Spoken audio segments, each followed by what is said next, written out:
And we're live. Welcome back to another episode of the Keep It Pushing podcast. My name is Jesse Garcia, accompanied by my co-host, the host number 2. Which one you like better? Oof. I think co-host kind of rolls off the co-host tongue. definitely rolls off the tongue. Yeah, That's what I would go with. With my co-host, introduce yourself, brother. Angelito here. Angelito, the vibes. And today we got the homie TDOT in the building.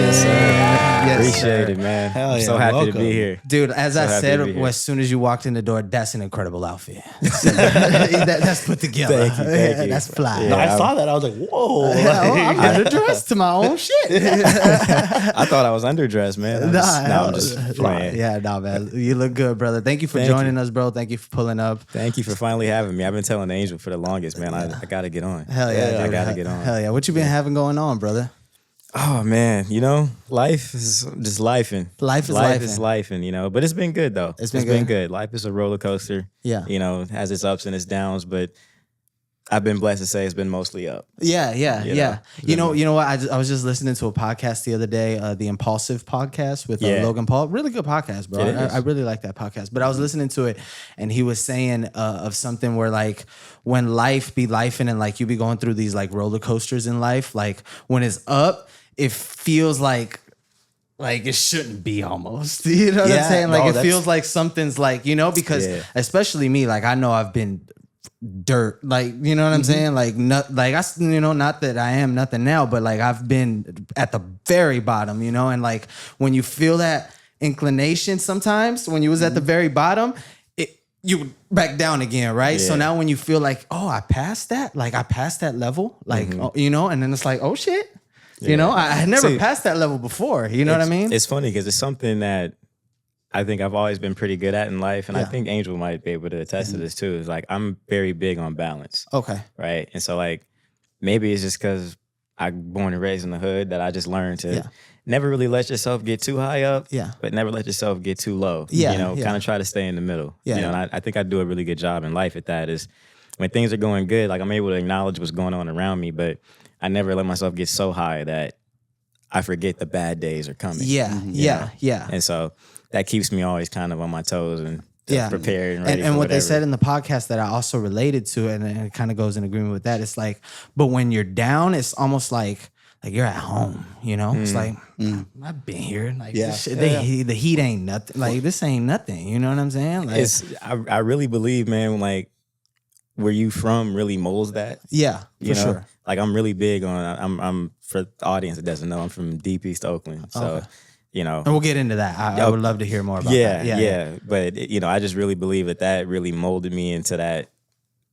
Nothing really phases me. But when I get down, I'm just like, I've been through worse than this. Oh yeah, you know what I mean? Yeah, for I've sure. been through worse than this. We gonna make it through this. Yeah, It's just another hurdle. You know what I mean? Yeah. We long jumpers, so. Bro, for sure. And like it comes with like people think that once you taste success a little bit, life gets easier. No, bro, it gets 100 times harder. You know, like me for now with the little bit of success that we've had, like with just opening our store on Melrose. You know, like congratulations. No, dude, thank you. It's amazing. But even with that, it's like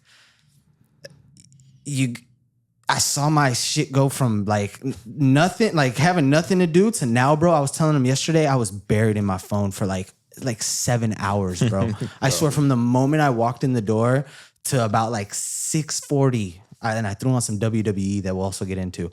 I hadn't watched Raw, and I caught up on Raw. But bro, I was fucking, and you know, so it doesn't get easier. Yeah, you start getting that little notification on your phone. You know, that weekly update of how long you've been on your phone. Oh my, that's the most toxic thing ever. I hate that. And it's like, put in your password, motherfucker. You've been doing that shit too long. I hate that. I mean, like it came on the other night. I was in public, and I felt like it was like a nude or something that came up. I'm trying to hide it. Like, bro, like 15 hours a day. Yeah, bro. What? Like, there's no way I was on this phone for 15 hours. Bro, and like my eyes were like dry and I was doing this shit, you know, and it was bad. But, you know, so it with success, it doesn't get any easier. It gets 100 times harder, you know, but you got to be. And I saw Mr. Beast a clip also, and he was saying that he was like, dude, the reason why I am as like more successful than everybody else and like people won't catch up to me. He's like, and he didn't say it in a cocky way. It was just a question he was answering. He was like, the reason people won't catch up to me is because I'm I'm down for those bad mental health days, basically, is what he was saying. Like, I'm down to work through being depressed. I'm down to work through my mind being fucking 100 miles an hour, you know? Like, I'm down for it. He's like, it almost like that feels like the way life's supposed to be. You know what I'm saying? Absolutely. I mean, I 100% agree with that. I was just telling somebody this the other day, you know, I've been in LA now for 12 years and I've seen people, I mean, you guys are from here, so it's not a big, but like for a transplant, as they call us, right? It's like a big thing, you know, to make it past 5 years and then, you know, continuing on, because I've seen so many people come and in 6 months, they're gone back to wherever they came from, or 2 years, they're gone. And I really believe it comes down to just knowing what your North Star is. Yeah. And like just how you view what you do. Whatever that is in life, how you view what you do is really affects how you do what you do. So like for Mr. Beast, I can guarantee you how he views his profession and what he likes to do, nothing can really throw him off his path. Yeah. You know, because what I do is just, it's bigger than whatever I got going on right now. It's big, bro. What you do sometimes becomes bigger than you. You know, like obviously your health is the main concern, and you always got to take that into consideration when you feel like you are going too hard. Maybe I should take my own advice, and this is God speaking to myself. You know what I mean? But no, for real. Like sometimes you gotta you start to feel like, you know, shaky and shit, and you gotta definitely take it slow. But it becomes like, it feels like what you got going on is bigger than you, bro. Like, you know, especially when you have people that, I wouldn't say are counting, but like, you know, depending on you or like counting on you, you know, and it definitely becomes just bigger, and it's tough to maintain sometimes, but it's a blessing to be in, you know, that situation, bro. Like, however you get your money, it's a blessing to be in that situation. No, for me personally, like back what Nipsey Hussle, when his Twitter was active, like his stuff was like, there'd be little gems. Yeah. And one tweet that always stuck out to me when I was going through hard times is God bless you and test you at the same time. Yeah. And sometimes like I'll have the hardest days and I'll just remember that tweet. Like, oh yeah, like sometimes you're just gonna have those fucked up days, but it's like, bro, because the test is like, you got to show him that you're ready for it. This is what I would tell my homies back in the day. You know, the homies that as of now, they probably still not where they want to be or doing what they want to do, right? But what I continue to tell them is like, not only do you have to prove to yourself that you're ready for it, but you got to prove it to God, brother. Yeah, absolutely. Like, he's not just, you know, like... You know, I saw this quote the other day. It's been really resonating with me. It said, what if where you're at, God circled it on the map? Yeah. Right? And it's like, I know it sounds very simplistic, but when I thought about it, I'm like, you know, what about even in the bad times? Yeah. Like, it makes you look through the perspective of everything I'm going through, God circled this. Yeah. Right? So every bad thing had a purpose. Yeah. It got me here, you know, and every good thing, like I'm where I'm at because God circled this point in the map. Bro, you know? Bro, it's funny you say that. Sometimes I you know, obviously talk to God and stuff, and sometimes, fucking, I don't want to get emotional, dog. It's the first time I'm gonna do this on a podcast, but sometimes I'm liable to like, I'll be like, damn, I see why you did that.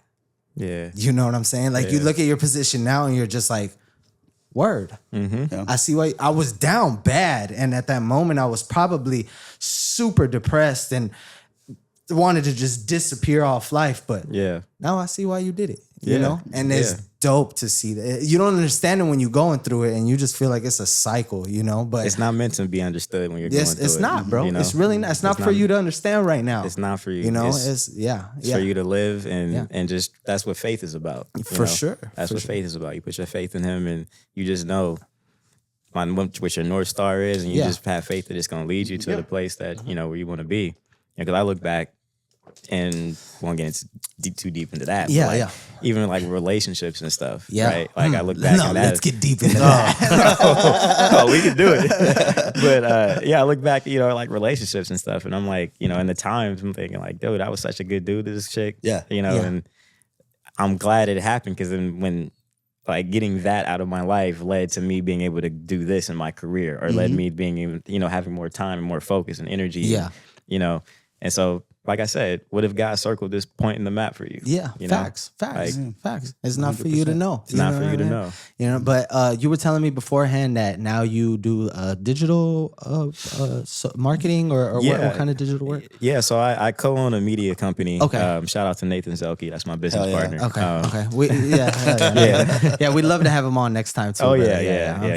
He travels a lot. We both do, but yeah, we started a media company called the LA Connected. Okay. We started that about 4 or 5 years ago. Really in the last like 2.5 years, it's really been taking off. You know, everything is a slow grind. I believe in consistency. For sure. Know? So how did that come to, like, how did you and Nathan meet? How did that come to fruition? That's a great story. So when I was in college, I was living with some guys that were good friends. I mean, I was still friends with most of them today, but we were like really tight, and things go different. You know, you grow apart. Yeah, right? yeah, for sure. And so I was moving out, and one of my closest friends to this day, shout out Travis Davis, one of my closest friends to this day, we were gonna get a spot, and it was gonna be a 3-bedroom. Nathan was his homie from Sacramento. Okay. And you know, Travis was telling him like, yo, my dude Nathan's coming down. So you guys all from up north? Yeah. I'm from the Bay Area. And they're both from Sacramento. That's kind of, to us LA dudes, that's considered up north. You know? I hear you. I hear you. But to you guys, it's not. I'm sure that's considered down south. No. It's not even that's down south. It's just that people from LA always think Sac and the Bay are like right next to each other. Right next to each other. There's like an hour and a half distance. Well, really with traffic, it could take you 3 hours to get there. You know what I mean? But anyway, to make a long story short here, Trav was like, yo, you're gonna mess with my dude Nate. He's an artist, you're an artist. And at that point in my life, because I had just gone through with some homies that I thought was, you know, I was like, look, bro, I'm not really into no new friends. I just need my own room, bathroom, and y'all can have the rest of the crib and do what y'all want to do. I'm gonna be out the way. And so me and Nate meet literally the day we signed the lease we had this spot in Woodland Hills. Crazy. And we literally, first time I saw him, what's going on, bro? Ty, yep, okay. And signed the lease together. and we dipped. Like, we didn't hold no conversation, nothing. We just dipped. And one thing led to another. We move in, and I like walk past his room, and I see him like drawing and painting, and I'm like, oh, you draw? Yeah.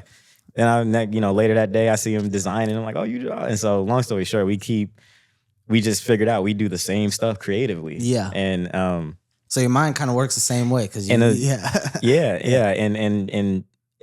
I mean this in the most humble way possible, but there's not many artists that I've ran into that I'm like, I legitimately look up to this person. Yeah. And especially someone who's my peer, right? You know, he's not like he's way older, like we're same age. We're peers. So that was when I knew, like, okay, yeah, this is me moving in the right direction, right? And having the right people around me. Steel sharp as steel type deal.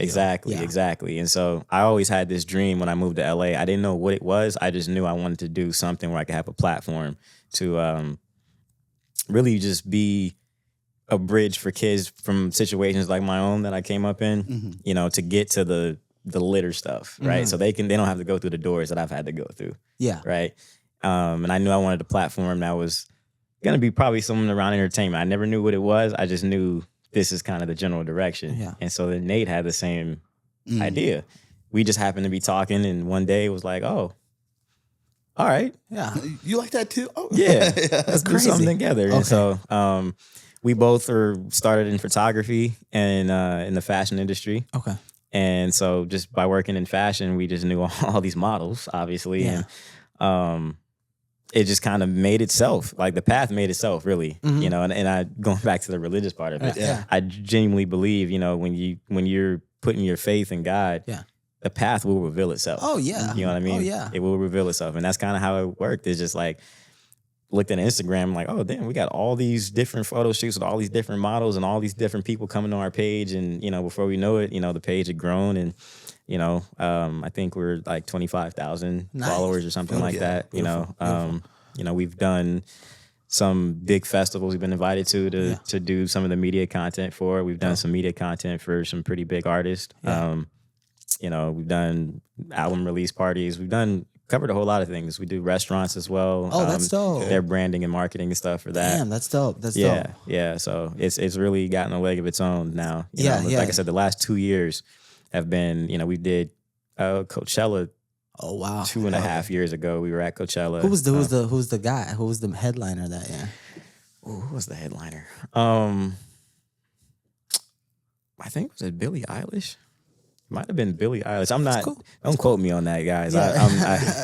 That day at Coachella was a long day. Oh, dude, I bet, bro. It was a long day. How long has that festival been around? Like, is that one of those like Burning Man? Like, I don't know if it's been around that long, but I know it's. Have you ever been? No, nah, I couldn't do it, dude. I don't think I could. First off, if you don't get the shuttle pass or whatever, the walk from like the street to get to the front gate, I swear to God, is like 5 miles. No way. I swear to you, it's like 5 miles. Wow. Somebody's probably gonna comment like, it's only a mile.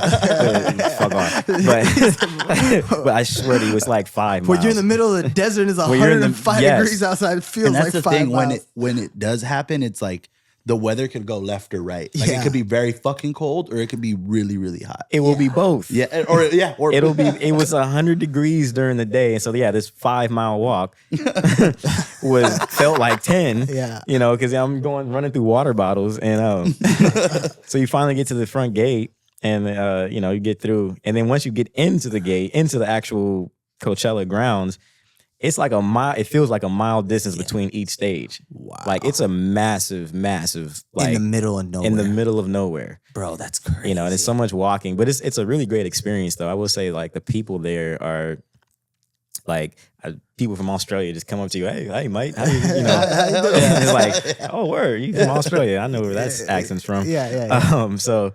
Yeah, I like Coachella. I just didn't like how long the day was, how much walking it was, and then when it gets cold, it's cold and windy, and dust is flying everywhere, and and it's like a 3 day. 2 weekend, 3 day. I believe. I think it's Friday, Saturday, Sunday. But you could be there on Thursday, I think, or something like that. Something like that. I see people get there early and camp. If I did do it, I'd have to rent a house nearby. I don't think I could do this. Yeah, I mean, if you want to spend $25,000 for an Airbnb, no, it's not that much. But it's expensive. I bet because it's a supply and demand thing where it's like everybody's taking these shits up on this weekend. You gotta have to book your shit like a year in advance. No, absolutely. Type deal. WrestleMania. Trying to get a B&B for that, dude. Okay, let's just. Well, hold on. I'm sorry, David. I'm just saying, like, to compare it. I want to stick to him right by now. the way, Coachella's been active since 1999. Oh wow! Okay. Then it skipped 2000, went from 2001 to 2019. Then they skipped 2 years. Did they skip 2000 because Y2K was a thing? Probably. Maybe. And they thought the world. Remember, like I don't remember because I was 4. Did you guys? No, the Y2K. It's funny. So how old was I? I think I was 5. But I remember I remember New Year's Eve. Yeah. Y2K, and like my mom like bought it, and she bought the hype. Oh, she did. She bought the hype. Like we're not turning on computers and all that stuff. It was. I remember being young, and it's funny. So I not too long ago I had met this person, and they were born they were 20. Going on 21, so they were born in like 2004, 2005 or something. Don't quote me, but and that was like a shell shock to me because I'm just like I'm not old, but I don't feel like when I meet somebody that's that young, I'm like, oh, you don't even know what 9/11 is or Y2K or. There's very little things. I don't know. My memory as a child is weird. Like I don't really remember. But there's key moments like this where I remember just like a scene. Like I remember for 9/11, I was in school, and I remember like a TV being those big box TVs they used to have mounted up and shit with the ass on the back. Yeah. With TVs had ass. Mr. Hello, thickness. But yeah, one of those, bro. And I remember watching 9/11 go down and like, oh shit, the second tower just hit and like. Shit like I remember that, and I remember Y2K. I was like 5 at the time, and I remember it being a big deal, dude. Yeah, 9/11. I feel like I mix up memories. To me, I remember it as a weekend because I feel like I went to the beach that morning and then saw it in my living Maybe room. you skipped school because I know it was a school day. Yeah, it was a school day. It was definitely a school day. I remember it being a school day. I still remember it vividly. I remember getting up. I was getting ready for school, and like in my upstairs, we had like a TV. Back then you only had 2 TVs in the house or whatever, right? So we're getting ready or whatever, and I think I had gotten ready, and I'm sitting in there waiting on my mom to come out, and I'm watching it, and I don't really, because I'm young, so I don't know what to make of it, right? But I'm watching this building on fire. Didn't know what the World Trade Center was at 5 years old. I just watched this building on fire. And then I remember watching the plane come in and hit. And I was like, oh, an airplane just flew into that building. And my mom runs in and is like, oh, you're not going to school. And I remember my neighbor was all hysterical because that plane was supposed to come to San Francisco. Yeah. And so everybody in the Bay was like tweaking because, you know, they thought that San Francisco was next. Then the Pentagon got hit, or they tried to hit the Pentagon or something like that. So like the Bay Area was on like high alert. I didn't go to school. My neighbor went to go get like gallons of water and stuff. And like toilet tissue. I don't know why toilet tissue was like the thing when the first thing you gotta get. I don't really understand like the COVID thing. I don't understand that either. Cause like honestly, worse kind of worse. Like toilet tissue, like you figure it out. You know what I mean? Like I'm a wipe with some around. If the world is ending, that toilet tissue. Toilet tissue is like the last thing you worried about is wiping your. I'm gonna figure that out. Already stinky ass. I'm gonna figure that out. If the world is ending, and like you know, what I mean, the zombie apocalypse comes, like. Wiping my ass, I'm gonna figure that out. Yeah, right? I have a lot of other things to worry about. Bro, how do all these Amazonian tribes and shit live out there in the Amazon? And what you think? They just want to run around mud butt. Yeah. They probably do. Dude, but back to the Y2K thing. I just had a quick point. Imagine if you'd have told us in Y2K, hey, bro, in 30 years, your phone will be your fucking computer. We don't. Or you don't need to connect it to the Wi-Fi. Or not only that, there'll be self-driving cars and Here's shit. the funny thing. They weren't too wrong about Y2K. When you look at it now, computers taking over the world. Yeah. It was just a long-term thing. Have they not? You know what I mean? True. I mean, this is a computer. I told this, you know what I mean? Yeah. So like when you think about it, they weren't terribly wrong on Y2K. They just didn't think it was gonna be like how they were trying to make it, at midnight, the world was going to shut down. It was like I said, my mom bought the hype. So. I remember I was a little sketched out in 2012 for the Mayan calendar thing. Ooh, that one was like, yeah. It just hit too close to home. Because they was advanced and like, the things that the way they were able to tell time with like, I mean, granted, it wasn't a big deal back then because everybody did it this way, but with water and shit, It didn't help that they released the movie like they did before. Yeah, facts. And the reason and the way that they like were able to read the stars through in a bowl of water. That's a crazy thing. Do you know what I'm saying? So when they said it's over in 2012, everybody's like, yeah, let's go ahead and wrap this thing up. I bought that. I bought that one. I bought into it. I bought that one too. Do y'all buy Aliens? Do I buy it? Yes. Okay. Yes. Yeah. Because when I look at I didn't want to give like a lengthy response, but like it's like I believe in like other beings for sure. You don't believe in? Well, yeah, I don't believe that they look how they say they look. Yeah, they're not. Yeah. I believe they're probably something differentiates them from between me and you, whether it be how they breathe or in the atmosphere that they're in. Maybe their skin is rougher or something. See, I always think it's rather arrogant of humans to not believe in aliens, to believe that we live in this never-ending continuum that's ever expanding, right? And we're the only things that survived or that are living. Like, I just think it's rather arrogant to think that. And ever expanding is key in what you just said, because it's like it's never done and only survive. Because it's like I don't think we're like the first race of us. That's why I said I think it's rather arrogant for like when I hear people be like, aliens don't exist. I'm like, like from our perspective, maybe not, but how do we know? Like how we think about it, we talk about like Venus or different planets that have climates that we would consider as uninhabitable, right? Mm-hmm. How do we know that it's not habitable for them? Yeah, exactly. Right? Mm-hmm. Like, how do we know that their skin can't withstand fire or whatever, right? I know it's crazy, but I'm just saying, no, for sure. Or how do we know they need oxygen? Or they have fins or whatever, right. It's just like shit could vary. Like, bro, I truly believe, and I believe that some of them might even have learned to walk amongst us, bro. I swear. I believe that there has to, I don't know if I've ever been in the same room as one, but he's looking at me like, little do you know. Little do you know. Well, here I am. What was it? I remember The Watch, the movie The Watch. Oh, bro. Yeah, no. I don't gotta rip his dick off. I don't know if you remember at the beginning of this year. You ever see that? December, January, there was that whole thing in New Jersey or it's like a spot in New Jersey where they always see drones. And there's no explanation for it. And they finally they were like, the government's kind of like, You know, so that's the weird thing. Like, it's like they don't want to tell us anything. The government has been coming out saying that, like, yeah, aliens are real, but it's not how I envisioned it. Like, I want like a takeover, you know? I want them to put one on TV and just be like, ha! Exactly. You know what I mean? Like, I want them to come on TV and, you know, I don't want them to be hostile, but, you know what I mean? But I want to go outside and, like, Independence Day this shit, you know what I mean? Yeah. And like, oh, wow, they're really here. You know what I mean? Because I do believe, now, do they walk among us? I don't know, but I do believe that they've been here only because, going back to the Mayan thing, is like when you look at all these, like, ancient civilizations, all of their like hieroglyphs and stuff all depict looking up at the sky and things coming out of the sky, whether you look in Egypt or you look in, you know what I'm saying, in the Mayan culture, which are worlds apart. Yeah. And at that time, impossible. It was impossible to travel that far to each other. So they would have never had contact. So it's like, how is it that a civilization that's on one side of the world can depict very similar images or just stories of a being or a god coming out of a godlike figure coming out of the sky, and it's always looking like a serpent or whatever, you know? I don't. So that's why I'm like, Oh no, totally. 100%. My TikTok algorithm was like a little wild for a bit, so I got a lot of stuff like that, or like how like pyramids, like how is it that like the Egyptian pyramids are the way they are, and then like you go down to like, you know, like the Mexico to Central American area, and it's like, bro, like those pyramids are not only like they're like exactly the same, like in certain coordinates, or like with the star, like the stars in the sky, like it's just fucking crazy. Like what bro, those people were not they were way more advanced than we think, you know, or than we know, because those they say that just to lift them ships up there should be impossible, bro. Yeah, right. You know, like so I think.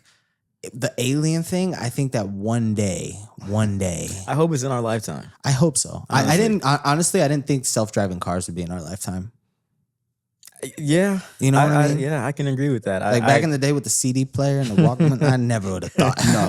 Yeah. You go back to the 2000s and tell me that. You know, we're older than Wi-Fi.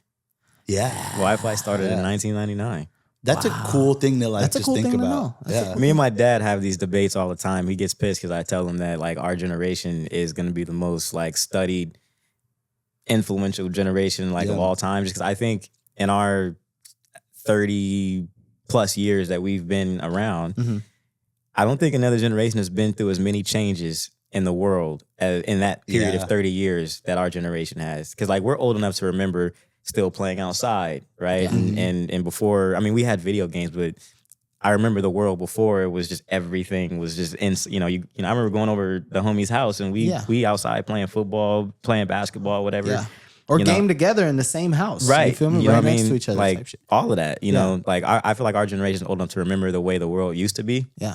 But we were also the generation that had where all of the technological advancements really took hold and started to shape our life.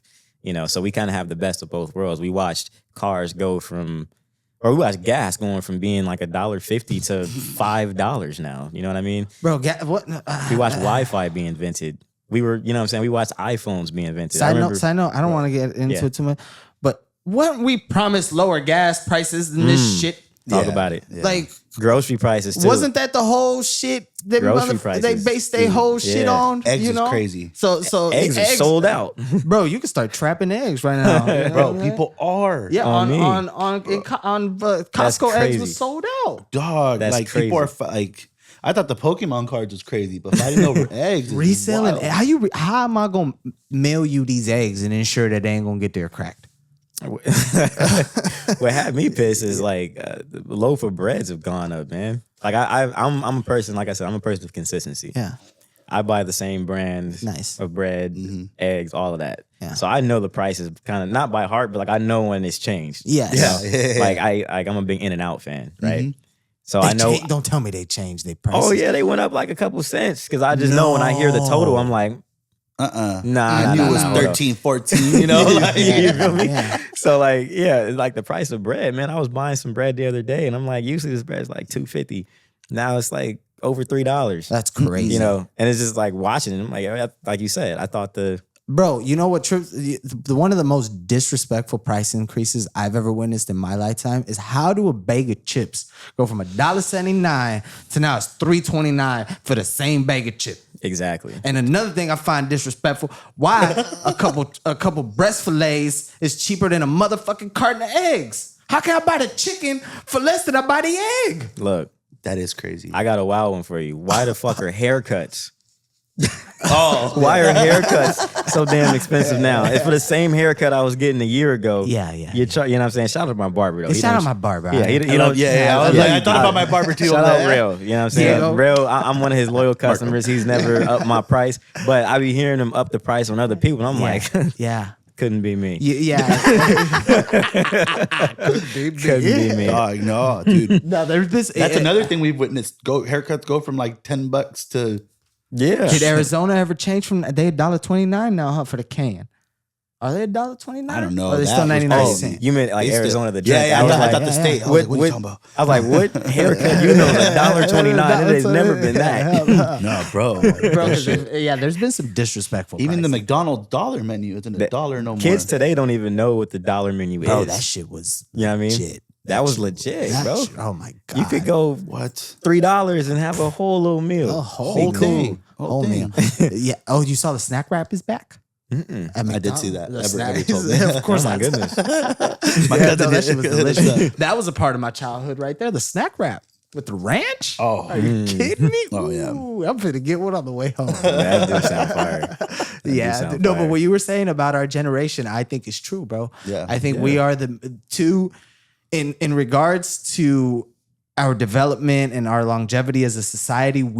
Our era has been the most detrimental and influential to like everything that's going to come from here on out. Absolutely. It's been us. We've had to just adjust. We've had to just adjust, and not only adjust, but adjust during pivotal times of our life. Yeah. Right? Like we were in high school when social media, quote unquote, got started. You know what I mean? Or middle school maybe, but you know, like we saw MySpace start and then go to Facebook and then go to Instagram and then Twitter, right? Like we watched the evolution of these things to the point, and these are things that like Gen Zers don't even think twice about. But Gen Z is, I'm not too keen on that. What's their like range? When did they start? Gen Z? It's like 96 or 96? 97. Okay, so I'm 95. So what was that? I think Gen Z is like 2000. Oh, is it? Yeah. What's 95? What am I? We're millennials. Millennials. Yeah. That's the cool ones, right? Yeah. We're millennials. We're part of the cool crew. We're part of the cool crew. Yeah. We're millennials. Yeah. So like, that's me and my dad's argument all the time because he thinks his boomer, I don't even know if he's a boomer. He thinks his generation is, we saw the microwave, and I'm like, man, fuck the microwave. Yeah. Shout out Pops. Shout out Pops. So what I will say is, without what those guys did back in those days, we'd have never had the idea of doing what we're doing now. We would have, but it'll probably what took us way longer, because what they did is like with video games, for example, like they were a thing that slowly developed over time. And but what I think we've just done the doper shit. You know what I mean?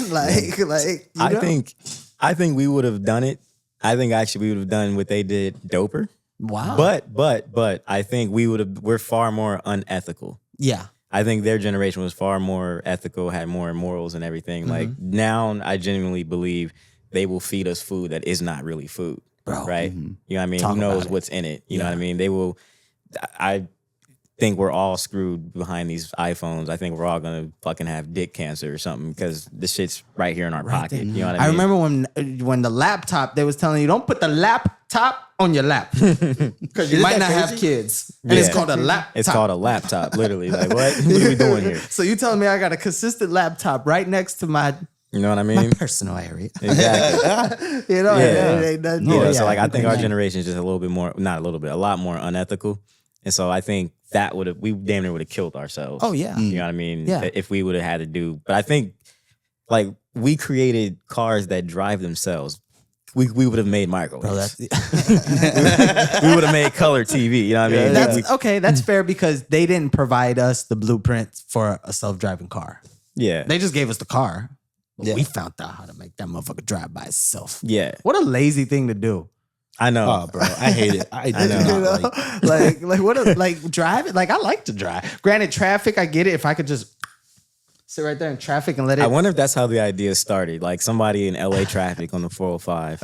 Oh, yeah. I mean, that's probably what it had to be somebody on the 405. Or maybe the 10. The 10 maybe is even worse. But the 10 were the 101 and the 110 meet, right there. Yeah, like about 5 nasty o'clock. work. That is nasty work. Nasty work. Yeah, I mean, it's probably somebody was sitting down like, you know what? Fuck this. I'm about to make a car that drives itself so I can take a nap.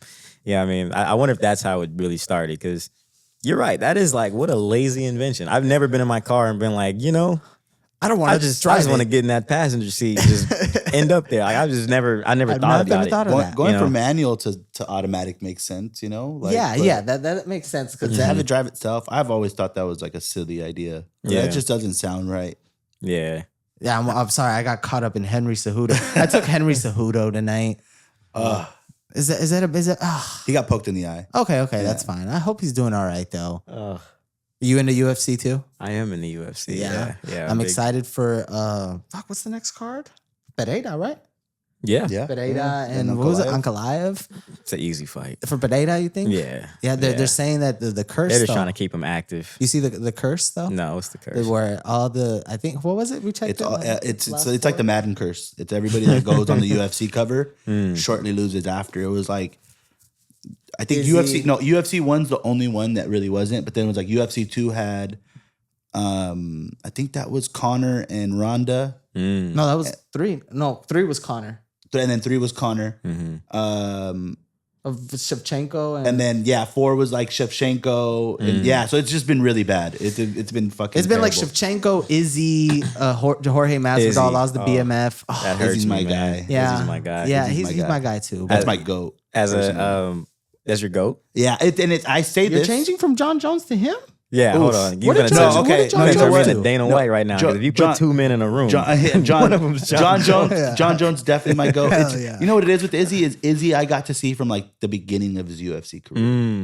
Whereas John Jones, I was young. I was kind of just like getting into it. So yes, John Jones GOAT. Okay. But I feel like I have more fandom for Izzy. I got into UFC, not heavily, but when I really started paying attention was I think when John Jones fought Rashad Evans, I think. Oh, nice. I think it was either Rashad Evans or Rampage, but it was a while ago. And I didn't think he was the greatest back then, but like having watched him over time and he's still, doing cocaine, but but he's still he's hilarious, bro. He's hilarious on cocaine. No, like he's scary, honestly. I'm not gonna lie. As a man, what I mean is he's a lot. I'm good. Yeah. But like in press conferences, like I was out partying and I just woke up and like fucked you up. Like the fact that he's saying that is just so hilarious. That's what, Is he ducking Aspinall? No. No? No, I'm tired of this narrative. John Jones is ducking Aspinall. Hot takes. No. Aspinall and Pereira should fight each other, in my opinion. I know Pereira is smaller and but I think he's mentioned he wants to go heavy though. Hasn't he? Yeah. Yeah, I think because they're trying to set him and John Jones up down the line. So like regardless, he's gonna have to get in the ring with somebody bigger than him, right? Yeah. The mega fight is John Jones. Aspinall is great. He's the future, perhaps, maybe. In that division, In that division, right? Yeah. There's not many left. But I don't think he's done enough to get John Jones. Right? John Jones is the GOAT. Okay. Right? Why should John Jones have to knock off both Aspinall and Pereira? Like make them two fight each other and then the winner fights John Jones. He's earned that in my opinion. That's fair. That's fair. But I just really, I don't like the way he's going about it, where it's like, what really threw me off was that UFC embedded vlog where he was like, oh, no, this is an Aspinall fest. I'm going to get out of here. It's like, bro, like. Yeah, that's not cool. The announcer or the interviewer has a job to do. Like, if it's going to be an Aspinall fest, you shouldn't be shy to say, hey, bro, I'm going to fuck him up when he deserves me fucking him up. For now, I'm going to let him do his thing. You know? It's like selling the fight, but also like not selling the fight. You know what I mean? If this is a marketing campaign to sell the fight, great job. Yeah, because it's working. But I don't think it is. I think he's ducking him. I think because if he's small fry, I told Angel this story. I was entangled with a nice, beautiful young lady, and there was a UFC fight on. I like the way you said that. There was a UFC fight on, and like I'm such a sports guy. Like I don't care who's in the room. I'll start once I get going. I get going. Yeah. Same. And so like this lady, she asked me, oh, who's fighting? What women do. Right. And so I went in the straight Dana White mode. I'm like, that's John Jones. If you put two men in a room and one of them is John Jones is the only one that's walking. Like I went in the whole. That's great. No, I went down the whole. He's not ducking anybody, man. Yeah.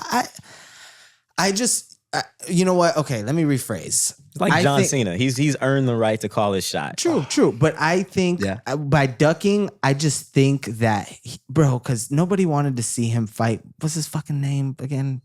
Oh my God. Not now. We wanted to see it back in the day, but Miocic. Oh, yeah, Miocic. So he fought Miocic because I think, in my opinion, so he comes back. He fights Cyril Gane, who Cyril Gane in the UFC only had like 5 fights at the time. Let's not do that, because leading up to it, everybody was like Cyril Gane is. Yeah. Well, he fought in Ngannou and he got his. Okay, so no, I won't do it. But I'm saying if you're John Jones, this is what you're thinking, right? Mm-hmm. You're fighting the guy that's okay, cool. You fight that guy. Who does he fight after for the he fought Cyril Gane for the title. And then Aspinall. Stipe. Yeah, those are the only two. Yeah, he was inactive. So you fought Cyril because you knew you was gonna mop him up. He only got 6 fights in there. You fight Stipe because you know he old as shit and you finna mop him up. And now, what's a bigger liability? It's Aspinall, and then who else is the fight from? Pereira, right? Yeah. It's either Aspinall or Pereira. So that heavyweight division's like, I you know what? You might be right when you say that Aspinall needs another fight, but I don't think it's fair to do that to Pereira though.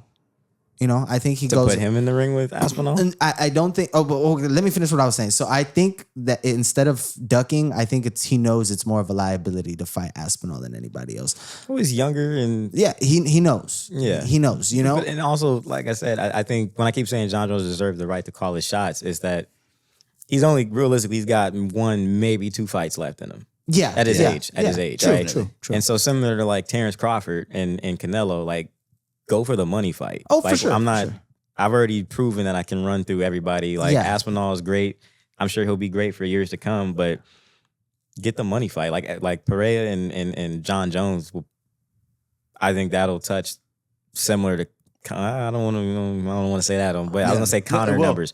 I think it could do Conor numbers. Especially if he wins this next fight. Who? Pereira. Oh yeah. Then I feel like definitely. Mm-hmm. Pereira's going to win this next fight. He's going to knock him out. But then my fear is always wrestling. Yeah, wrestling. That guy. I think the ball sniffers. I think John Jones still knows though that he could beat Pereira at heavyweight. Yeah, man. But you know what? He knows. But you know what? I like. What about Pereira's left hook? I feel. What about John's wrestling? Yeah, totally. Pereira's a baby on the floor. At least when he fought Miocic. No. I don't disagree. I'm just playing devil's advocate. Jan Blachowicz. When he fought Jan Blachowicz, he showed us he could wrestle there a little bit, but to me, that fight was like 50-50, bro. It could have gone either way. It could have gone Jan or it could have gone Pereira. Well, I thought Jan won that fight. But I think Alex I think John's just going to wrestle Alex. But I think he wrestles Aspinall too. Oh, yeah. 100, because he's a baby on the floor too. Yeah, that's why I said I think Aspinall's a little bit more well-rounded. A little bit more, but than Pereira is, sure. But he's not on John Jones level. No, but what John Jones knows, if you get to the third, fuck that. If you get a little deep into the second round, this guy don't got the gas tank. I don't think he's really been in the third round like Aspinall? that. Yeah, Aspinall. So in a championship bout, you got him. All right, but side note. You guys were talking about SmackDown in here. Oh yeah, right before you. We'll go from UFC. It's the same company, same umbrella. Well, he segued good because it's like, yes, John Cena does deserve to call his shot. Yeah, John Cena deserves to call his own shots. And I'm a Roman Reigns fan, by the way. I love John Cena. I grew up on John Cena, but I acknowledge our tribal chief. You know what I'm saying? But I more importantly, I acknowledge greatness. And John Cena's great, and he deserves to call his own shot. I'm. You think he gets the title? He needs it. He needs it. I don't see a reason to not put him over at WrestleMania. Or like put him over Ric Flair too, technically. Oh, yeah. No, I think we've come too far to not see 17. Yeah. You can't keep mentioning it and not give it get it. But how do you think he gets there? So they keep rumoring that there's going to be this Ruthless Aggression pay-per-view in Boston at the end of the year on his last day, right? Mm-hmm. And then that's going to be when he wins it. I just don't see that. I think that would be too cheesy. That'd be too cheesy, but it'd be a great moment. We're going to go crazy, but what does he come out the next night and just lay the title down? Or that moment. I don't think they're going to do it because I just don't think they're going to come off of Cody. I think Cody's going to retain whoever he faces at Mania this year. But I think that as well. Oh, really? I would love to see Cena beat Cody at WrestleMania, give us our moment, and see him have a legitimate 17th title run throughout this year. Mm-hmm. So that way we can see him and Punk fight again for the title and meaningful fights. Yeah. Right? We can see him and Orton fight again. Yeah. Right? We can see these fights and there's a reason, not just, because we know we're going to get those fights. But I don't like when they just have here them. It is. Yeah, here it is. John Cena comes out to say, hey, to Boston, and then Randy Orton comes out and says, I want to fight you. I want a story, and what a title involved makes more sense to have Cena. And then my last point would be is I think whoever wins Money in the Bank should be whoever you want Cena to put over into the next generation, whether that be Roman, whether that be Cody, or whether it be a new guy. I'm a big Braun Breaker guy, but well, I think he's gonna get it at Mania. I think they should give it to Logan Paul. Yeah, me too. Money in the Bank. I saw that. I've seen this theory. I really like Logan Paul as a wrestler and as an entity in the might WWE as well reward universe. him in an easy way like that. See, my only problem with that is what has Logan Paul done to earn our trust as a top champion, the WWE champion? Because it's gonna have to be that title more than likely, right? Mm-hmm. If Cena wins that, because you have to beat Cody. Yeah. So as the premier champion, has Logan Paul, he's good in the ring, right? He's entertaining and all that. Although I thought his match with Mysterio a couple weeks ago on Raw with no preparation, you could see the holes in it. You could see the inexperience, right? Yeah. But I thought he did really well at the Rumble. Yeah, he did. He did really well. He does well in matches where he has 3 or 4 months to prepare, right? Yeah. So, and I won't even use that point. I really, when I say trust, it's just Logan Paul is such a global entity. If you put the title on this guy, how do we know that? We might wake up tomorrow and he signed a fight deal to fight Conor again. Yeah. Right? And now he has to take off 6 months to prepare for that fight. Yeah. So what does he drop? I think as WWE fans, we deserve better than that. And it's nothing wrong with Logan Paul. It's just I just don't think he's done anything to earn our trust yet. That's fair. To carry the top title. Fair. Fair. Yeah, I this is how I think it's gonna go. I think that John Cena will win the Elimination Chamber. He should. He has to. I mean, if he right? doesn't, there's no other storyline. Really, who would you put in? I'm kind of mad Punk. that That's Punk. Yeah, you know who I'm mad at that's in there? What's his fucking name, dude? Drew McIntyre. No, I'm okay. Damian Priest. The bisexual Undertaker. I love that they call him that. Dude, why is he? I don't know. To me, I'm like, they're pushing him so hard. You could have. Wasn't Penta in the Rumble? Yeah, right. Yeah, when he had the 2 foot. He touched, dude. Yeah, he touched. He did. But you could have even thrown Penta in there. I was at Penta's debut, by the way. Oh wow! Very dope. I was at his debut. How was that? He talked for way too long on the mic, but it was entertaining. It was a great match.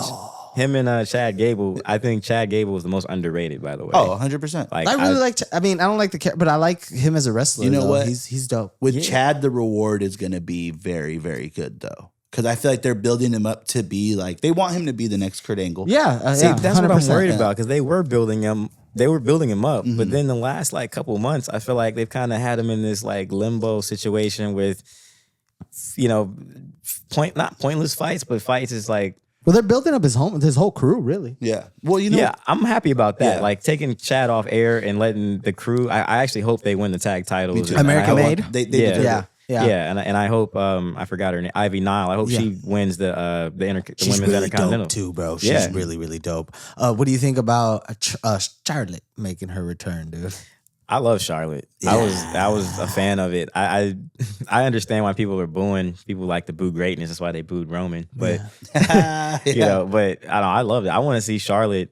I want to see her at least tie Ric Flair. Yeah, I think that would be. She's at 14. I think that would be dope. Sometimes with the women, they just they refuse to build.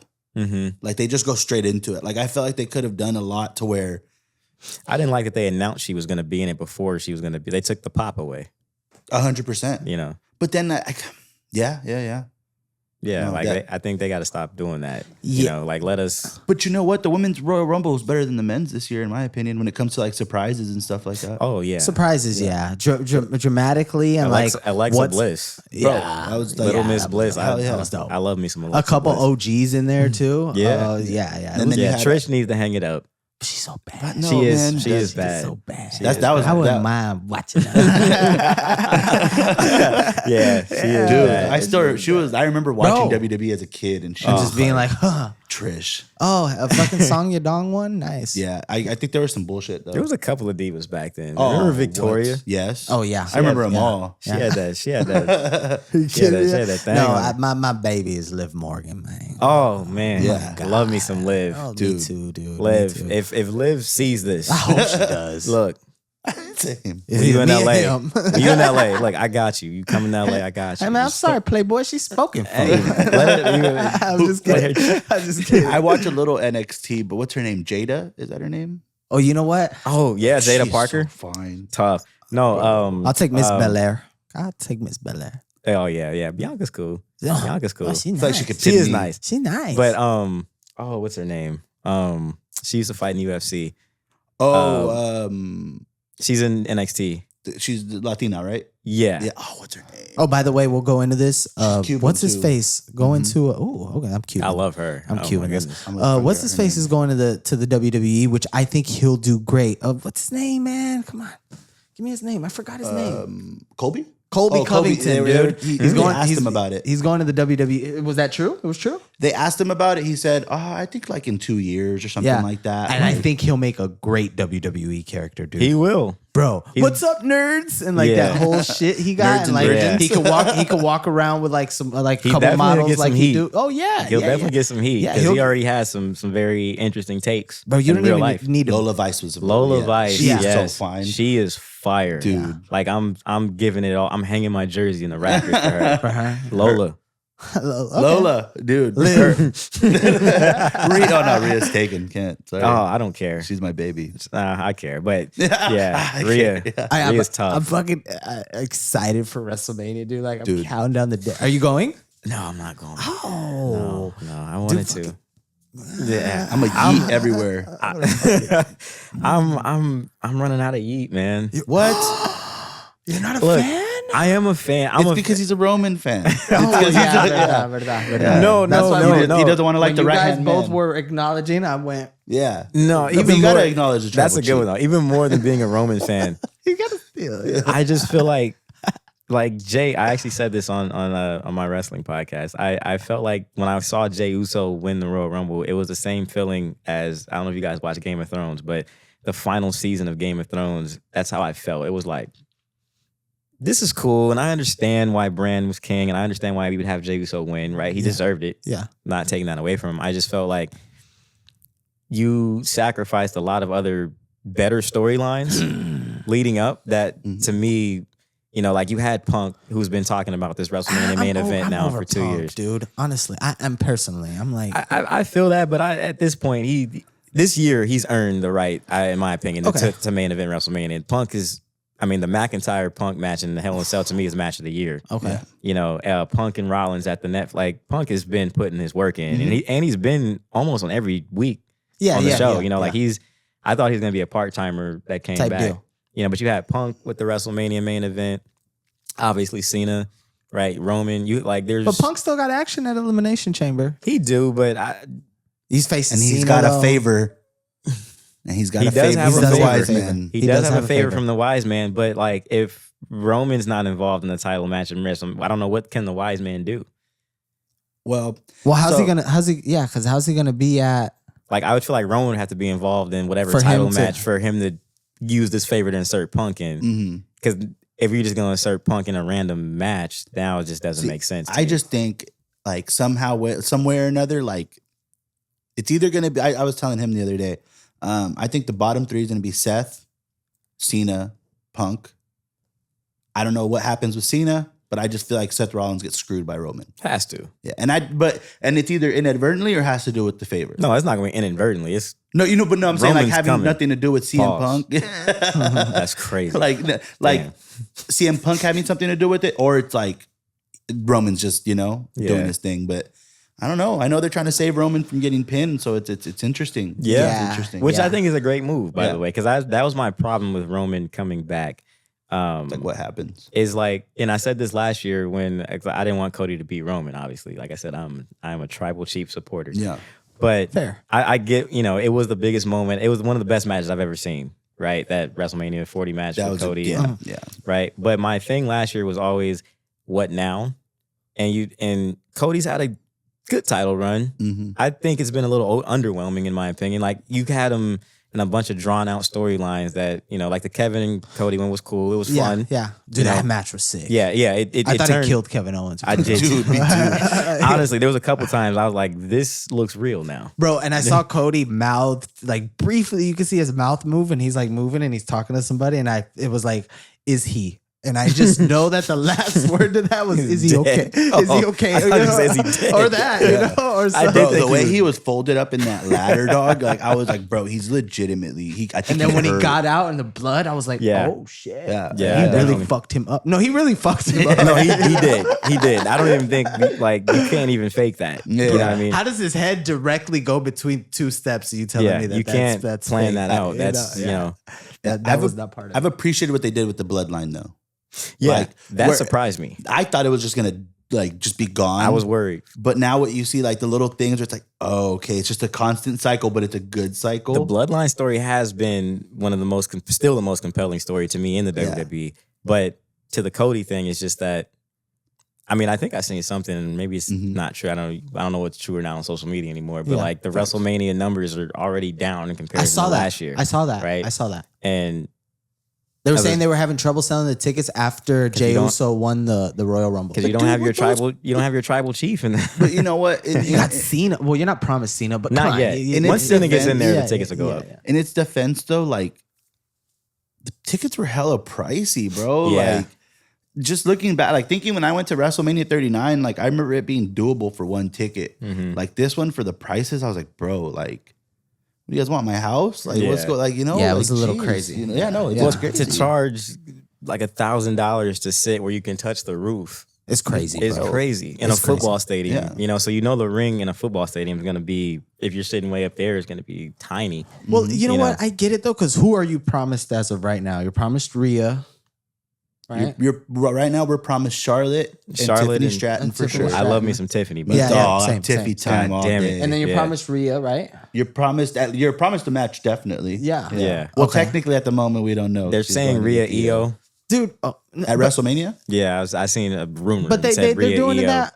Yeah, but it's probably like another. Yeah, but I don't. You don't know a triple threat with who. Well, the winner of the Elimination Chamber? Yeah. Oh, maybe. I don't know. I guess. But yeah. Okay, so who were we promised, really? Oh, and then you, Gunther and Jey Uso, and then but here's the thing, Cody and what else? And whoever. And that's it. But that's it. Like Gunther, Jey Uso doesn't. That's why I said like I'm running out of yeet. But Cody John Cena will do it for people. Yes, it will. But I like, which is why John Cena should have won the Royal Rumble, because now it's like, okay, we're starting off strong.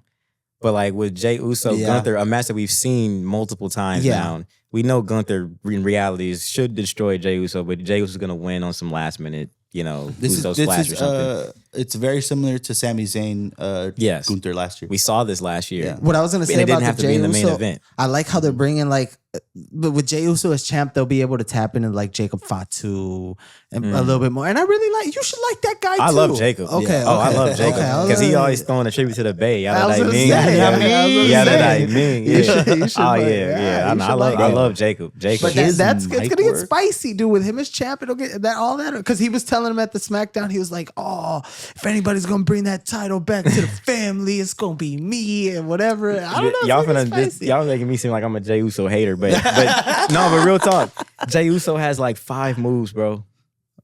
Fair. He has like 5 moves. Man, I was just hearing this, but he's not a bad wrestler. Like people like he's an entertainer. He's not a wrestler on the mic. No, listen, I'm not actually a fan of his mic. He's his brother's better on the mic. Yeah, I think his brother's better. Which hot take? I think Jimmy should win the United States title at WrestleMania. Oh, I think they both should win singles titles. That would make more sense. That might make me cry. Okay. Damn. Yeah. That would be because it's such a nice moment. Rikishi's I'll cry kids. if Cena wins. Yeah. If Cena wins, oh no, I'll cry. I'm gonna cry when Roman gets back on top. Damn, pause. This is crazy, bro. Y'all got he said Roman's coming. Roman's gonna be back on top. Whoa, damn. This sounds like this thing with you and Roman. It's deeper than wrestling. No, bro. Roman, you know what I will say? Like, I'm a Roman Glazer too, you know? I could say that proudly. And I say that because, like, I remember watching him with the Shield and thinking, like, he could be it. You get me? And you knew, and like, Vince McMahon tried shoving him down our throats, but like, he, like, you knew, like, okay, like, he could be a star. So to see him go, like, he had, did he have leukemia? Is that what it was? He does. Yeah. To leave, to basically almost retire and then come back and then be the top dog and hold the title for almost 3 years, like, bro, like. Well, and I really feel like he got it he got it out the mud, man. Like, no one was on board with Roman at first. Like, I remember when he won at WrestleMania and he came out the next night and got booed. He couldn't even talk on the mic because he got booed. Oh, speaking of that, how they did Hulk Hogan night one. I love that. but it was that. Bro, you know what this man had the audacity to tell me? What did I say? I probably had you said that Hulk Hogan meant more than who was it that night? Fuck.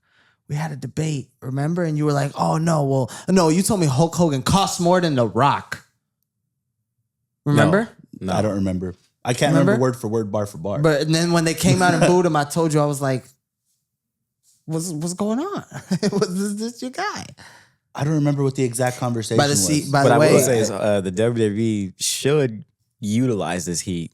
With Hulk Hogan? Yeah, and make him like a manager or something of like... Oh, that's nice. Braun Breakers. Or just like... That's nice. Because you have all this Chad heat. Gables. Yeah, American... yeah, all of that. But like, I'm trying to think what the exact conversation was, but I'm trying to think. I think it was just more meaningful in what I mean. Like, because Hulk Hogan's deep-rooted. You get me? Like, I know why he got booed. We all know why he got booed. Yeah. You get me? But I'm saying, like... He deserved that. He has come back post that, and they've cheered him on. But granted... He's also come back with like the NWO and X, Y, and Z, right? But like now this time he's done. But I think it's also that crying he did on the Vince McMahon Netflix special. It's like, a couple dudes popped out and they had a couple things to say, but you were just on there telling, dude. Yeah, no, he's. You know what I mean? And I think because I was looking at it, you know, and I was looking at it like a dude that likes the WWE universe, and I'm like, this dude's just snitching. Yeah.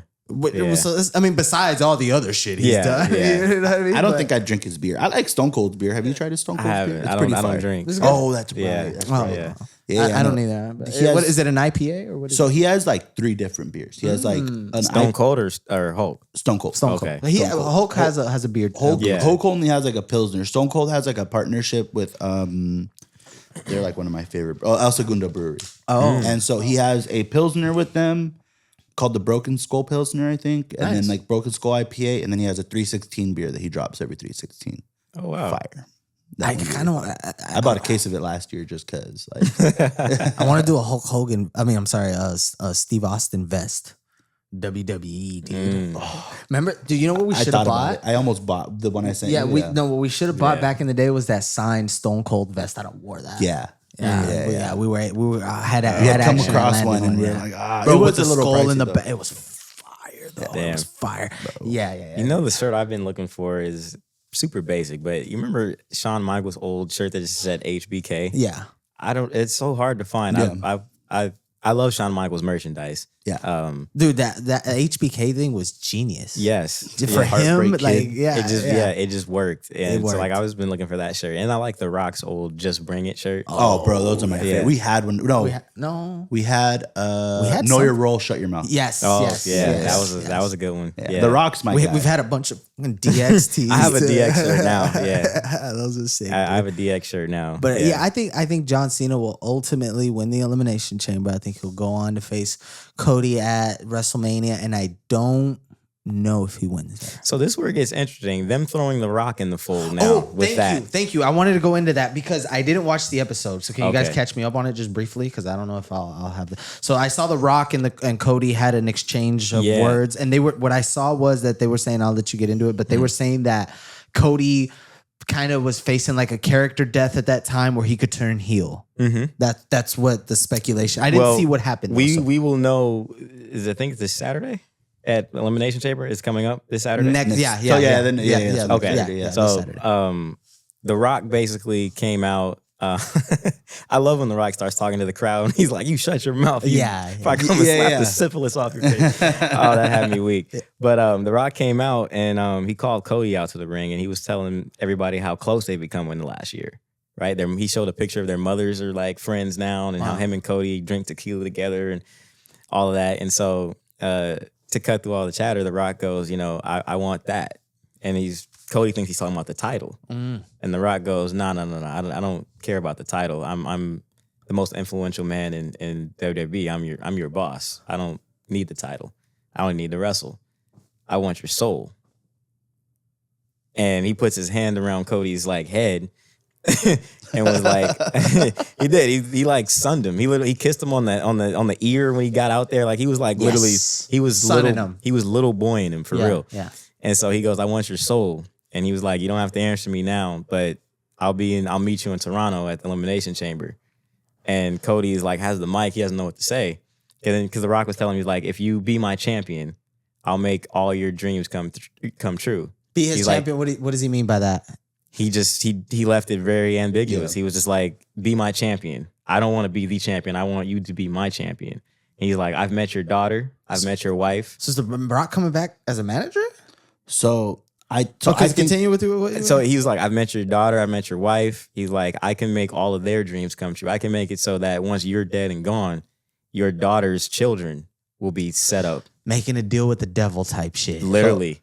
So what I was gonna say is The Rock's he's the final boss, but he's leaning into like the corporate CEO, like I'm in charge of this shit. Mm-hmm. Yeah. So it's I would love for him to participate more, obviously. And I feel like now the movies have slowed down because it's like, dog, you've done everything. Well, they haven't. That's the thing. Because I was gonna say is Rock is rumored to be starring in the new X-Men. He's going to be Apocalypse. Yeah. And then he's also going to be in Martin Scorsese's. He's writing a movie where Rock's going to be one of the leads in it. Well, like a Samoan gangster. Oh. Like a Samoan. Yeah. I he runs Hawaii. I heard the Marvel thing. I looked, the Marvel thing was a rumor, but has that been confirmed? I don't know if it's been confirmed, but if just off of the rumor because that alone. would be dope. I saw that and I was like, oh, there's like a couple things like damn. There's a couple that things Martin Marvel Scorsese wise. thing. As soon as you said Scorsese and The Rock, I didn't know how they would make it mesh, but I'm sure they will. It's like The Rock, fine. Leonardo DiCaprio. It's like it's going to be. I epic. hope it's 3 hours. Like, absolutely. Anything DiCaprio or Denzel does. Those are my goats. But anything DiCaprio or Denzel mine is does. Denzel and De Niro. But, De Niro's he's tough. Dude, De Niro's bro. Okay, so what about Pacino? Oh, dude, I'm Cuban, so Scarface is like Pacino, Denzel, DiCaprio, De Niro. You know what I was disappointed in? This might be a hot take. The movies that Pacino and De Niro did together, like Righteous Kill. Have you ever seen Heat?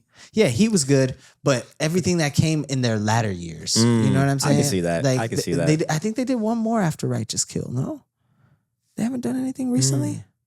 Not that I know. The Irishman. I was on that one. I liked that one. That was a good was one. Al Pacino in that though? He was Jimmy Hoffa. Yeah. Yes. Yeah. I was on the Irishman too, bro. I like that one though. It was good. I like that but one. I just I think Heat was such a good movie. Oh, and like their scenes together. It. I was watching. Oh my god! Well, so I was telling him yesterday. I actually put it on for like 20 minutes, like yesterday when he left. But like Val Kilmer in there too, right? Yeah, mm-hmm. Val Kilmer's my in there, theater teacher's in the movie. Like he's like a doctor in it towards the end or something like that. And so that's why I was like, oh, I'm gonna watch it. I've never watched it. He told me it was good. So there's a scene that I quoted this to my roommate sometimes where I'm like, I never get involved in anything. Yeah. You can't walk out the door and in 30 seconds flash, you spot the heat coming around the corner. Yeah, that's exactly how he said it. I be walking around the house just. I'm such a movie nerd. I walk around the house just saying like sick. Batman, The Dark Knight is my favorite movie of all time. We'll go into that. Side note, with De Niro, you know why he was so hype on that role? Because the character in real life was supposed to be on cocaine. So the reason why, I forget, he has one famous line in there where he's like yelling, fuck. I haven't watched it in so long, but he's like yelling, bro. He's like, ah! And like people thought that in the whole movie, he's just really on some like rah-rah shit where he later explained that the reason why he was playing the role that way is because the real character was on cocaine. And they had a scene in the movie where it showed Pacino doing cocaine and they took it out because that's too much. But Pacino doing cocaine in too many movies. Yeah. The wrong idea. Are you DC or Marvel then? I'm not a fan of the tribalism. I'm both. Okay. I like good movies. Okay. I'm big on, but I mean, if I have to choose, like, so my favorite superhero is Iron Man. Okay. People always tell me, like, Why is that?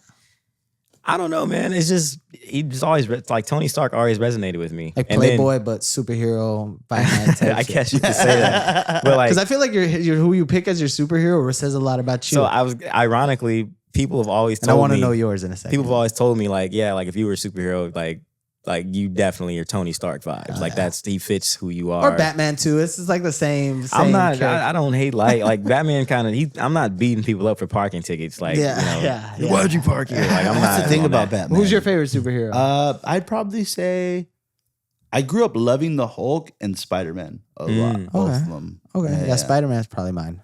I've always appreciated Spider-Man's innocence. I didn't, honestly. No? I don't like the innocence part. Like, I love Spider-Man because we grew up on him. Yeah. But I just always kind of felt he was like, went a little bit too cheesy sometimes for me. Okay. I don't like Captain America. I hate Captain America. I'm not a big Superman fan because they're just too cheesy. I'm not Superman. Captain America is my least favorite like Marvel Universe movie, or just. Have you seen the new one? No, I did. I did too. It wasn't as bad as people were making it out to be. No, it's not as bad as people say. You know what it is? I just don't think Clarence is a good Captain.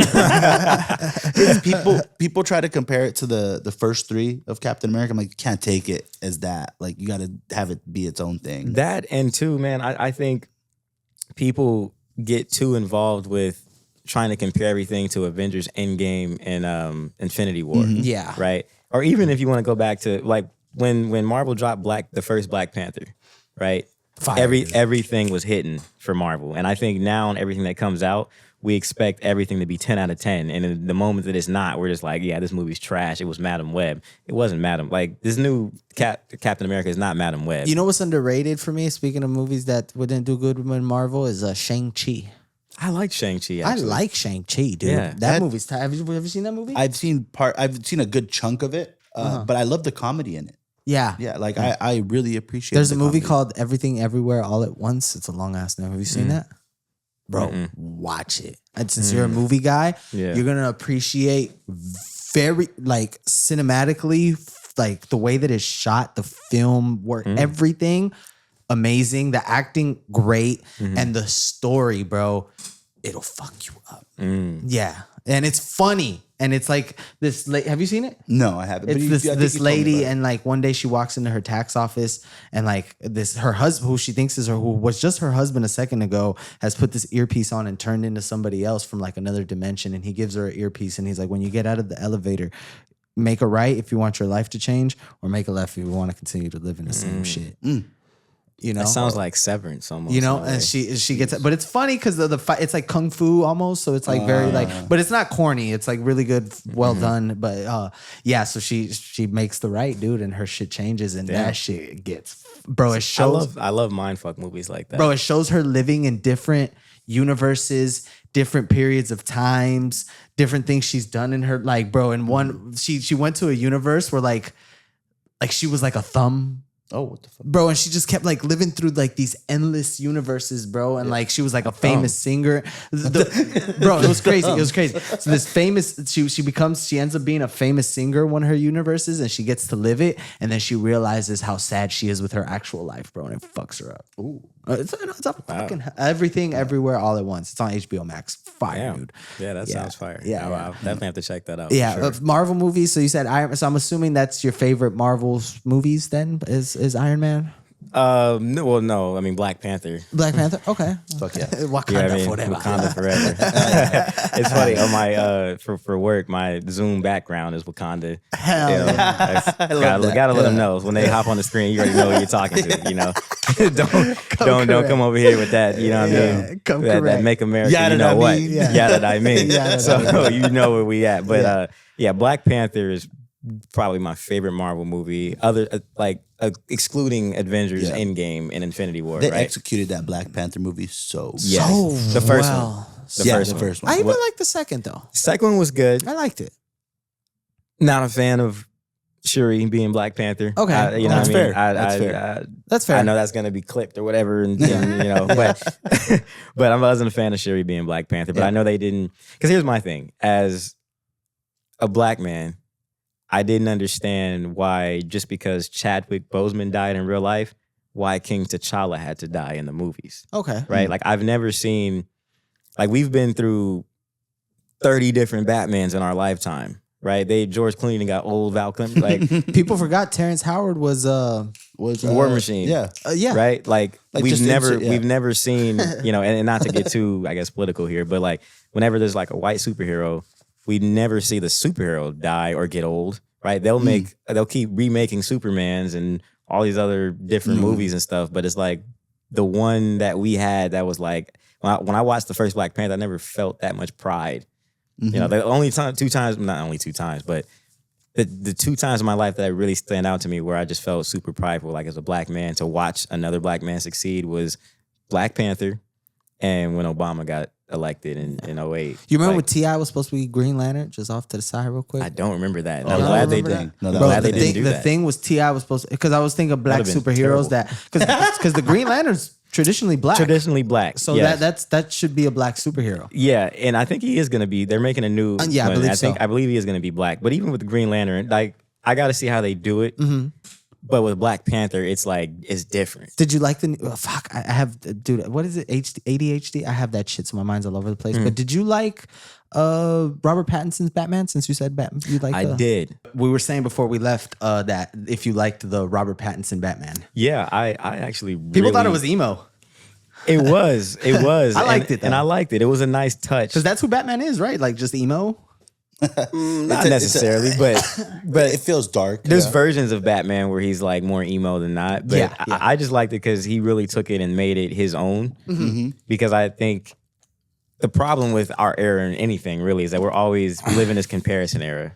We always try to compare everything. Tom Holland, Tobey Maguire, right? Like we can never just let things exist on their own and just be great for what it is. We did that the other day with Drake. Technically. Talked about the diss and well, that's different because Drake is suing another grown man over something he started, but whatever reason.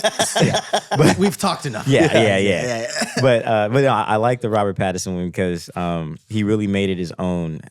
Christian Bale's still my Batman GOAT, dude. That guy, right? He just killed that role. Yeah. Like he's still my Batman. Just like Heath GOAT. Ledger has to be the Joker. GOAT. Absolutely, absolutely. I mean, Jack Nicholson's a strong second, but sure, yeah. Unpopular opinion. I kind of like Jared Leto. Really? Yeah. It is a very unpopular I just saw somebody post that the other day. Yeah. Dude. They were like, the one in Suicide Squad. Like, he's not bad, you know? Yeah. I feel like a lot of people. Suicide Squad was dope. It's not a bad movie. I feel like a lot of people just didn't give him hate a on chance. that movie. Yeah. People didn't give Jared Leto Birds of Prey, too. Yeah. Harley Quinn movie. That one was I like okay. That one. I like that one. It started to get a little goofy for me. With the confetti and yeah. Okay. It started to get a little goofy for me, but yeah. No, I'm a Christian Bale is my Batman GOAT, but I have to give Robert Pattinson his credit. And then this whole thing they got with the Penguin and like that whole universe they're building, bro. Did you watch the Penguin series? Oh, absolutely. That shit was great. I don't care about fucking Sopranos and that it's it doesn't remind me of the Sopranos at all. I don't know why people are saying it does. Nah. I get it, mafia, but just like you said with the comparisons, just because it's a mafia show doesn't mean that it's the Sopranos. It's obviously in a fictitious universe, so there's going to be fictitious elements. Mm-hmm. But at the end of the day, I think that DC, if they get in their dark bag, realize that Marvel can be the pretty happy-go-lucky over here. Realize that you're the dark. Mm-hmm. And people come to you for ominous. People come to you for blood. People come to you for like real gore, like just real shit. Not flying through the sky and pew pew pew pew pew. And that shit, you know what I mean? So I think the Penguin for the fictitious elements that it still needs to have because it is a cartoon caricature. Mm-hmm. I think with that in hand, it still did a dope ass job, bro. Yeah. Like Colin Farrell. Yeah. No, that's absolutely my bad. No, you go ahead. Taco meat and shit. Dude, no, honestly, them getting into their Arkham bag is where it's necessary, because Arkham is there. I think like they have the video game, they have tap into the Arkham Asylum more, bro. Everything, all those crazy fucks. I mean, rumors are they're making an Arkham show. Like that's going to be that would be in the Penguin. It's going to be all in that Penguin universe or Batman universe, I should say. But like they were going to make like a show kind of going on all these different characters in Arkham. Oh wow! And they're going to make like an Arkham Asylum like show and kind of. Really get into the darkest parts. Bro, and that would expand that universe so much, because at some point, let's say they break free, which I thought the guy that played the Riddler in the Robert Pattinson, he plays an amazing psychopath in everything that he plays. Yeah. He didn't play Jeffrey Dahmer, did he? Ooh. Is that him? I think so. He played a serial killer. He definitely got the Dahmer look. Yeah.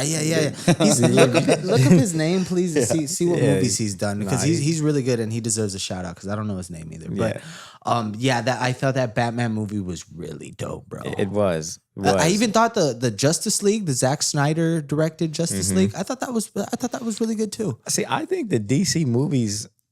I think it's because of the comparison thing I was talking about. Yeah. That we're always comparing, Justice League to Avengers, right? And it's like, oh, well, the Avengers is better, so Justice League is trash. And I never really hated a Justice League movie. Yeah. It just wasn't Avengers. The cartoons were sick. Yeah, the DC cartoons are better than the Marvel cartoons, in my opinion. Let me think. Yeah, I'd agree with you all the there. DC animes and all that stuff are I'd agree always, with you in my there. opinion, better. But, the only DC movie or anything that they put out that I just really didn't like was that Flash. Oh, you didn't like Flash? That last That's one, a hot take. Yeah, that last one, because I thought it was. Sometimes they go a little goofy to me. Like I don't like when they mix too much like seriousness and jokes together. I didn't like the actor. I don't like the guy. Even after the shit that came out and all that shit before, while he was playing, I didn't like him. Mm-hmm. Some people, I just don't like your face, though. I don't know what it is. It's just. Yeah, that's how I feel about the guy that. Have you seen Black Adam? Oh, I have not seen that. Have you seen it? I have. Okay, well, I don't. I feel that way about the actor that plays. That is his name. Paul Dano is his name. Paul Dano is the Riddler. Yeah, he was in There Will Be Blood. Maybe that's where I know. Yes. He did really well in that, actually. Now that I think about it. Hold on, let me see. What's the Batman? Yeah, I think it was There Will Be Blood. I will say this: Robert Pattinson has done incredible at like getting away from that Twilight series. It was very easy for him to just be like that. What happened to the guy that was the werewolf in that? Taylor Lautner. Yeah, does he? He had like a couple. Like I think he still does some B-rated shit. Yeah, faded away. Like if this was 2000, it was like straight to Blockbuster. It's like everybody on High School Musical, but Zac Efron. Oh yeah, like, he's done. He damn near walked down Melrose. Nobody even going up to him. Yeah, no, they're going up to him. Yeah, it's gonna be like our generation that were teenagers back then. I like Zac Efron. If I seen Zac Efron, Zac Efron. Yeah. Oh, I thought we were talking about Taylor Lautner. I'm sorry. Oh, no, I'm Taylor for Lautner, sure not saying that Taylor Lautner. But Zac Efron is. If I seen Zac Efron, I'd be like, oh, that's Zac Efron. Cool. Type for sure, 100%. But I'm also not big on like running up to celebrity. There's only a couple that I like. We just had this conversation, and I don't want to mention the name because we actually have a relationship and shit. But but yeah, it's just it's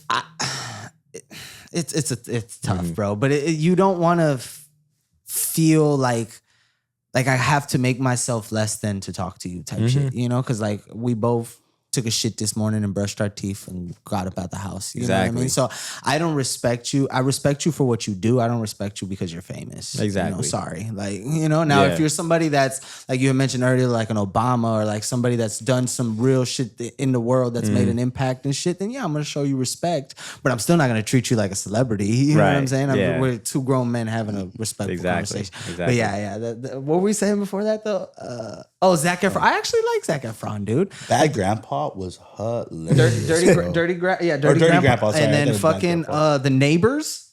Oh, Neighbors was fucking great. And he even played. I believe he played Jeffrey Dahmer as well. What's his name? Is it not Jeffrey Dahmer? Yeah. The other guy, the one that was he was not a stud, but he was like a player. Oh yeah. He even has like a bar in he's from Seattle. Ted Bundy. Ted Bundy. That's who he played. So I don't fuck with. I fuck with Zac. He's cool. I don't know. I just I can never get High School Musical out of my head. Dude, I feel that. So Yeah, facts. it's just like, we were breaking free. You know, we talked today.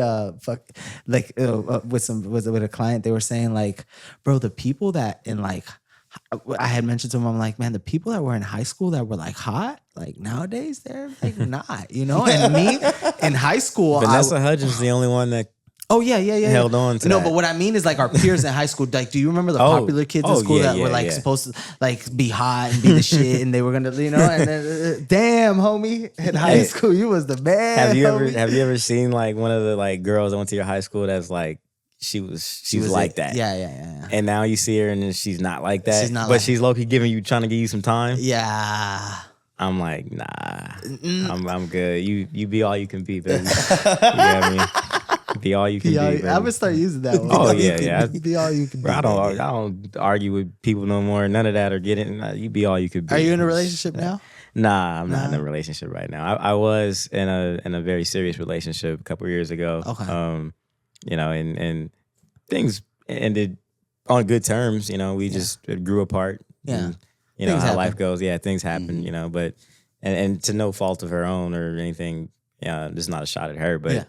After the relationship is when I really saw just my elevation as a man really go up, So I'm not saying it was due to that relationship that I was. Or due to her bringing you down. Due to her bringing me down. It's just that, having more time to focus on myself and really, expand. Yeah. That's when my career really, went like this to like really blasting off, Yeah, that's dope, bro. That's dope. Sometimes you gotta, when you're in a relationship with somebody and it doesn't work out, you just gotta thank them for like, the experience and just the knowledge you gained, especially if you end up on dope terms. Like if you don't, then you don't, and it is what it is, and whatever comes with that. I'm not really on any negative. There might be one girl I'm on negative terms with that. But I try my best to not be on negative terms or bad terms, I should say, with any of my exes or anything like that. Just because, like, we all have a day that's coming for us all that we're going to be really sad or have a reason to be mad or upset about something. And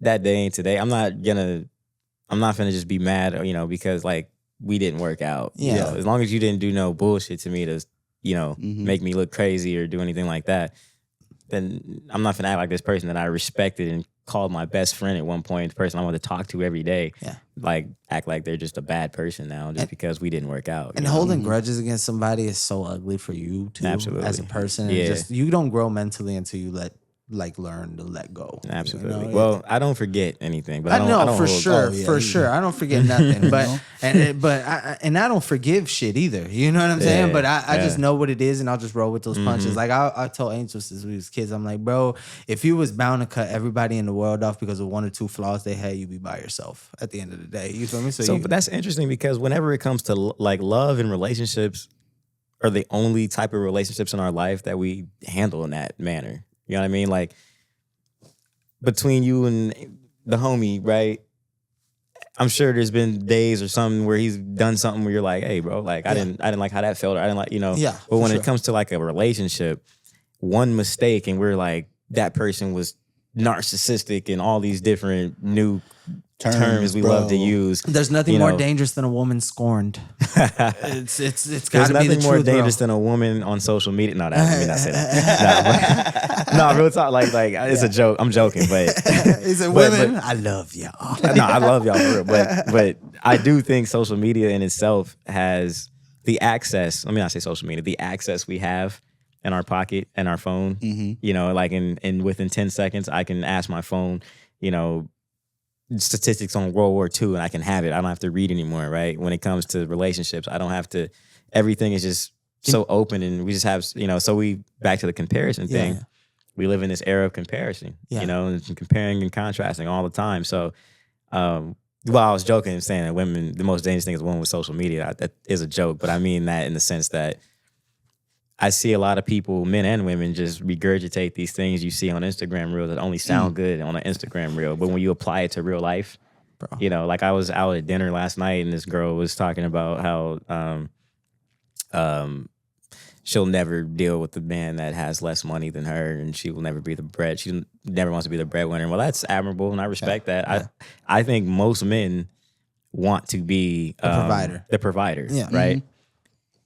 But I think women think that sounds attractive when you are saying like, yeah, I'll never deal with a man who has less money than me, and I want to, like I don't like. What point are you trying to get across by saying that, or how are you trying to? What are you trying to say? Humbly, as a man, that's I'll stand on it. I'm a high earner, right? I'm looking at that like, okay, that sounds like I can buy you. Yeah, you know what I mean? Yeah, like if you like everything you led with that, so like. Nothing about that sounds like somebody that I'd want to risk giving half of my stuff up for. When that's what you led with, right? So, I just think like stuff like that sounds great on social media, but when you apply it to real life, it doesn't. Back to that, I was gonna say, side note, I just hate them like fake people that are sitting at their couch on their house and they're fucking putting some on their Instagram, some bliss thing with like trees and shit, or maybe it's a dude at the gym fucking working hard and it's like some corny like, you gotta get to it today, bro, because you don't know if tomorrow ever comes. It's like, that's like, bro, I hate those, bro. I cannot, bro. I do not want to see your motivational shit on your. You know what motivates me? Getting it the fuck done. Yeah. Not talking about it, not putting it up on Instagram. Let's go and let's do the work. Yep. So now if you make a clip of you showing me your new business or you doing something, or fuck that. You could be at work hammering nails into a roof or doing nails, whatever it is that you do, but you're doing action now. And now you posting something motivational under it. Like, oh, we got to get to it today. Now I like it. Say that. But I don't need another motherfucker from in the gym lifting 365 pounds and you 180 pounds sitting on your couch at home drinking a soda like, I'm gonna post this on my story. Yeah. More importantly, like I think it really stuff like that. Straight up, dude. Stuff like that really shows like how much people don't really think about what they're reading, what they're listening to. Because like I'm with you on that. I hate the overly motivational people who are like, you know what I mean? And it's like I've been sent videos. It's like, you don't want your dream hard enough if you ate today. You got to be willing. Your dream has got to be worth eating. And it's like. What? Like what do you gotta go 3 days without sleep. It's like, what the fuck? No, you need to sleep. I take David Goggins. I'm just like, he's doing action, but it's getting to be a lot. No, like even that Eric Thomas. His name. He was cool in the beginning. These guys are great. No, and then what they've been through and had to overcome is really admirable as well. I personally can only watch them or hear them in the gym. What I'll do is I'll put like Eric Thomas or David Goggins and I'll go in the sauna and I'll just hear it because it's like in the sauna I'm really just like I need something to tell me like get through this, right? But like and that's when I do go in the sauna. I'm not making it sound like I'm there every day, but I can't just watch them and like I just what always motivated me. I didn't need nobody to tell me nothing to be motivated. I just knew that the odds was against me. And like if you was sitting in a sauna, I'd have known me. I'd have gone into that like, man, I know the odds probably is that I won't last 2 minutes in this motherfucker, and I'll start saying, well, they don't want to see me last 2 minutes. Whoever the fuck that's how I motivate myself. DJ Khaled. That's true. I always it's true. I don't mean to not necessarily bring the mood down here, but for me, similar to what you just said. Like a lot of people don't know this, but I have a twin brother. Oh, I didn't. Yeah. Wow. See, I've only been previewed this. Yeah, I have a twin brother. So is this you or is this your twin here with? It's the alien. Yeah. But no, real talk. I have a twin brother, and he was born with Down syndrome. Okay. Yeah, I don't open up much about it, outside of my family, but I'm okay with this. Okay. He was born with Down syndrome, and I have a brother on the spectrum as well. He has a list of other like super extreme health issues. He's actually in the hospital right now, fighting for his life. Wow, bro. I'm seriously, man to man, I'm gonna pray for him tonight. I appreciate that. I appreciate that. Yeah. But when you talk about motivation, like I've never needed any other motivation than that because he's immobile. He can't walk. He can't talk either. He breathes through a trach tube. And he has a machine that breathes for him. Wow. And all that stuff. So like he can communicate to us because we know him and I know his looks and all that type of stuff. It's kind of like the eyes even you'll know what he's trying head to movements, all that. I know his looks, but to the outside eye, y'all got the same look. You never be able, you never. But so I never really needed any other motivation than that, man, because it's just like if he could be here with me, he would be here with me. Yeah. Right. So I almost have to do what I do for two. Yeah. You know what I mean? So like, I don't need Gary V to tell me, you fucking get off your ass. Get off your fucking lazy motherfucker. Yeah. Like I don't need to watch that shit. I don't need to watch it. I already have enough motivation between that and where I came from. Yeah. You know what I mean? Facts. So it's like, Facts. I'm the only person in my neighborhood that really made it out like that. So my motivation is my point that I gotta prove to whoever. Probably I just gotta prove it to me because don't nobody give a fuck about me like that. This is where I get a little dark. I don't hold grudges, but I don't forget shit. Mm-hmm. And I remember everybody that along the path doubted me. Oh, for sure. And in my own like weird Kobe mentality way, I have like I have a physical list of people that like, you think I'm doing something now? Yeah. Just wait. Just watch this. Just watch this. Yeah. Shout out, just watch Koch. But yeah, just watch. Yeah, it's that's how I genuinely feel. Like I have this weird button in my head that I just turn on, and I have a list of names of people that I'm just like, I remember where I was when you told me, or you think you really could, because I don't really think you could do that. Yeah. And it's like, oh, you don't, okay. And then some years go by and that same person is like, bro, you're one of the dopest artists, or you're one of the dopest this, that, and the third that I've ever met. And it's like, for me in my mind, I'm just like, I got you. Yeah, hell yeah. It's kind of like when I started out with photography. My bad. No, I'm going No, dude, here. Please. This is about you, dude. When I started doing photography, there was this guy. I won't name him, but there was this guy who around CSUN was like socially recognized as like the best, the top. Right. I'm super competitive in everything I do. Yeah. Right. And he was kind of socially recognized as like the top. Like that's the guy that's really doing this photography shit. He was working with like big artists and stuff like that and all that. And so when I started, I remember going up to him and asking him for some pointers. I just approached him. Yeah, I knew him, but like, I just approached him, hey bro, I'm trying to get into it, blah, blah, blah, blah. And, he kind of did what people in higher positions do. He brushed me off. Oh, you don't want to do, you don't need to do it, bro. Just, like you don't even really love it like that. It's that and the third. And it's like, okay, for sure. So I kept that in my head, right? And every shoot that I would do, I would always kind of fuck myself up, but I would always kind of compare it. Yeah. Right. Mm-hmm. And I kept doing that until I, it's a bad thing, but it did get me to the point where I remember getting to the day where people were like, yeah, nah, we want your shit. Your shit and stuff. Yeah. Like, and I remember like catching him. But you almost side note, you almost as in his position, just to play devil's advocate a little bit, and because I like the story, but I can kind of understand, and I'm like not wanting to put somebody on. And what I mean by that is like not giving a handout to somebody. Not you saying you that, can understand that? Yeah, I can understand not giving anybody a handout because I don't feel like anybody earns like handouts. What is it? I don't understand what a hand like. I've never gotten one of those, so I don't know what that is. And now that I'm in the position, to give one, I would, help the homie in a situation where he needed to be helped. But I'm not giving anybody a handout in anything. I feel that. I mean, because not only is the road. Not only do you, as to get to wherever it is you got to go through that road. I'm not going to pick you up and take you in my car on the way. I see. This car's full already. I'm sorry. You know what I'm saying? That's how I look at it. I respect the perspective for sure. Because now I look back at the rich dudes that didn't give me an opportunity, and I'm not nowhere near rich, or am I anywhere near where I want to be? But I understand why they didn't give me one, and I can relate to it, and I almost admire it because I thank you for not giving me the opportunity because I had to go through this road, So yeah, I admire people that keep it G like that. You know what I'm saying? Because or he's just a player hater, and he just didn't want to help you because he knew that you would become better. Yeah, I mean, I definitely feel like it was more on the player hater side of it for sure. For sure. No, I mean, I do. No, but, for sure. I respect the perspective because I get it. Right. I do have an opposite perspective on that. I believe that like we are where we are because somebody helped build and pave the way to get where we are, even if we don't see it as a handout, right? For sure. I'm not saying I wasn't expecting him to be like, for sure. And that's why I didn't even want to use that. Yeah, I didn't even want to use that word, pocket, but yeah, for sure.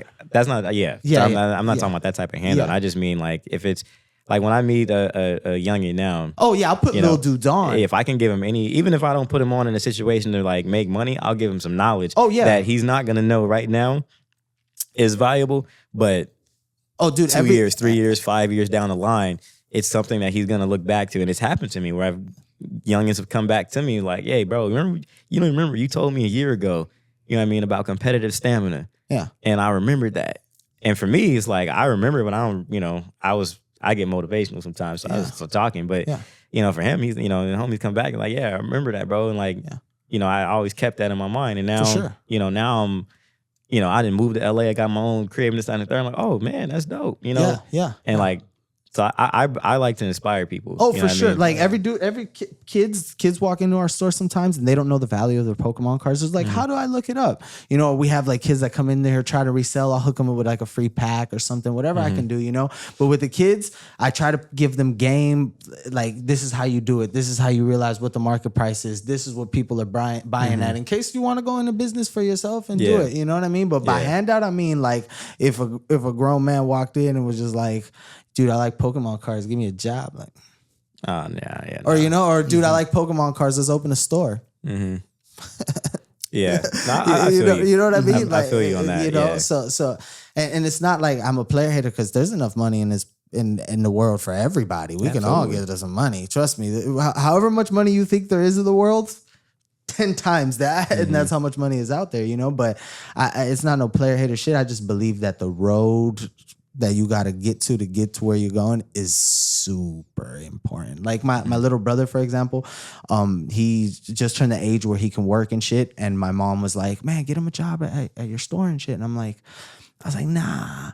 You want to know why? Because he's going to be working with his big brother.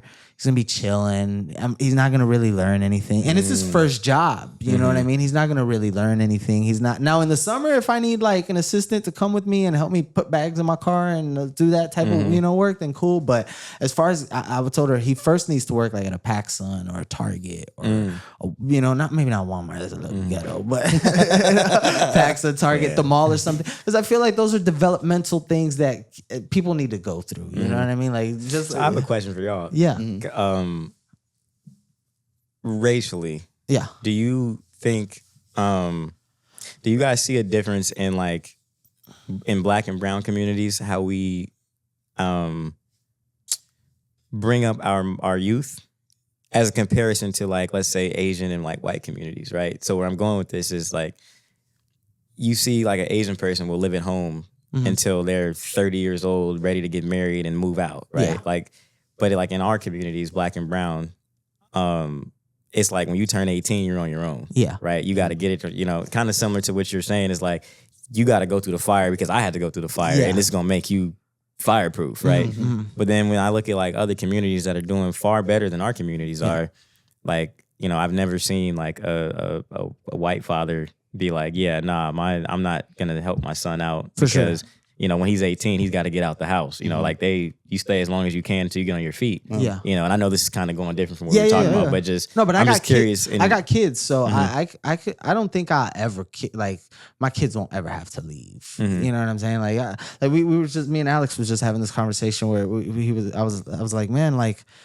If you don't have to leave your parents, this is just generalizing it. I was like, if people don't have to leave their parents' house ever, like they shouldn't, because it's like until you get married and start doing your thing, and like if you really, I guess, if you're a bad seed and you're doing, drugs or being a headache on your parents, then obviously it's a different story. But if you're just an everyday go to work, come home type of person, you don't got guys or girls or whatever over all the time, I don't see a reason why ever to leave your parents' house.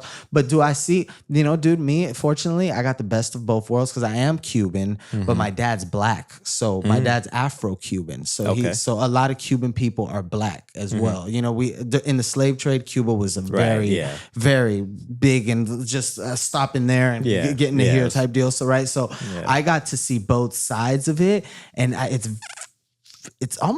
very similar. Very similar. It's almost identical.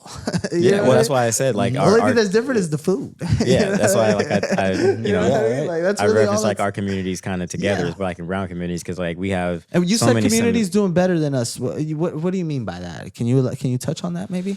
Well, I guess Financially, sure. I'll just make it clear, like financially and overall generational wealth. Okay. Right? Like you see more generational, white communities, obviously, I think black and brown know how to get it. We don't know how to keep it. Right. And that's a perfect point, because I think part of it is because we have this mentality of, when you turn 18, you're out. Get out the house. You got to go. It's time to go be a man. It's time to go forge your own path. Right. And, and as somebody, I left the house when I was 17. I moved to LA. I was 17 years old, not saying that I had to. Like, I'm sure I could have stayed at home if I wanted to. I was just cut differently. Like I just knew when I was in middle school, like this was going on. I got something bigger in my mind. I don't know what it is, but I just know I'm not meant for this. So I was just cut differently. But I see a lot of people where it's like you throw a 17, 18-year-old kid out into the world. Well, how are you ever supposed to accumulate any kind of wealth when you're always starting from zero every 18 years? It's tough. Right? Yeah. In both of our communities, it's like you don't see that in like an Asian community. Like I have a bunch of Asian friends from the Bay Area. So, I have a bunch of Asian friends who still live at home, and they're they go to work. They still work just like you and I and everybody does. And except for the difference is their money is being saved. And now they're able to, when they do get on their own, they're able to have $100,000 saved up of income that they don't have to, worry about. Cause like I was telling one of my cousins this, is like, he's living at home right now, and he's into design and stuff. And I told him, it's into what? I'm sorry. He's into design and stuff. My apologies. Let me speak clear. He's trying to get into design and all that, and he's living at home. And he graduated college, and he's in that like post college. Like what kind of just like graphic design? Okay. And so he's in that post college kind of like miserable point. I don't know what to do. I don't really know what to do. The jobs ain't calling back. I'm stuck at home. I'm under mom's roof. So he's in that period. And I told him like, shout out to him. He'll get out of it. Buddy. Shout out to Rocket. Man. Yeah. And so I told him, this is like a year ago. I told him like, look, man, honestly, I know it's a shitty situation, but try to always make it better, right? And the way you can make this better is go out. And even if you got to work a bullshit job, I personally believe as men, our rite of passage, we all got a bullshit job we've probably worked in our life. And it was so hard for me to stomach while I was working it. Yes. I'm like, fuck, I'm really fucking doing this right now. So I genuinely believe that every man, his rite of passage to manhood. What was your bullshit job? I had a couple. I had a couple too. I used to work in the dorms when I was in college. I used to work in the dorms over the summer.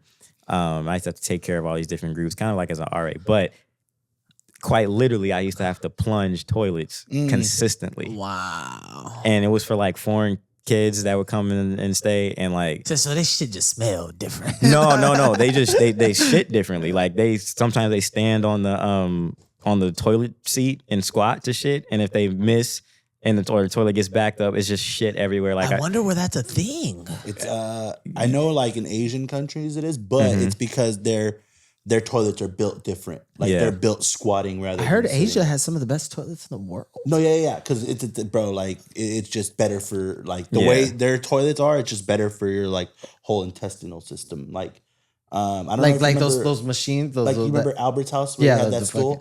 Like exactly. Yeah, it's like a stool that like lifts your. Yeah, okay. Yeah, so like it was like a lot of that, and then like a lot of like I didn't know. It was a culture shock for me that not everybody flushes their. What? Whatever you wipe with. No, what you wipe with, whether it be a wet wipe or toilet paper. Some cultures put it in the trash can, right?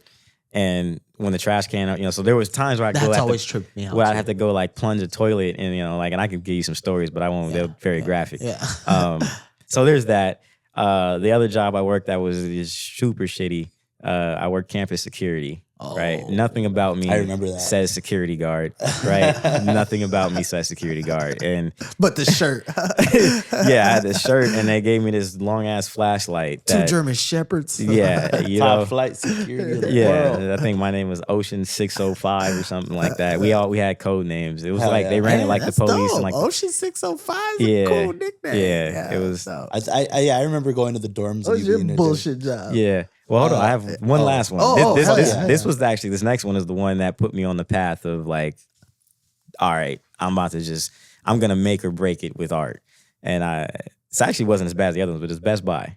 I worked at Best Buy I worked in the computer in the Apple department, and then I used to like the Geek Squad, and then I used to repair cameras. Because like I'm really good with cameras, and so it wasn't that the day-to-day job of it was bad. It was just that I had coworkers in there that were like 60 years old, and this was their life. They've been working there for 20 plus years, you know, and like then like my team leader, like she was she was a weirdo, like.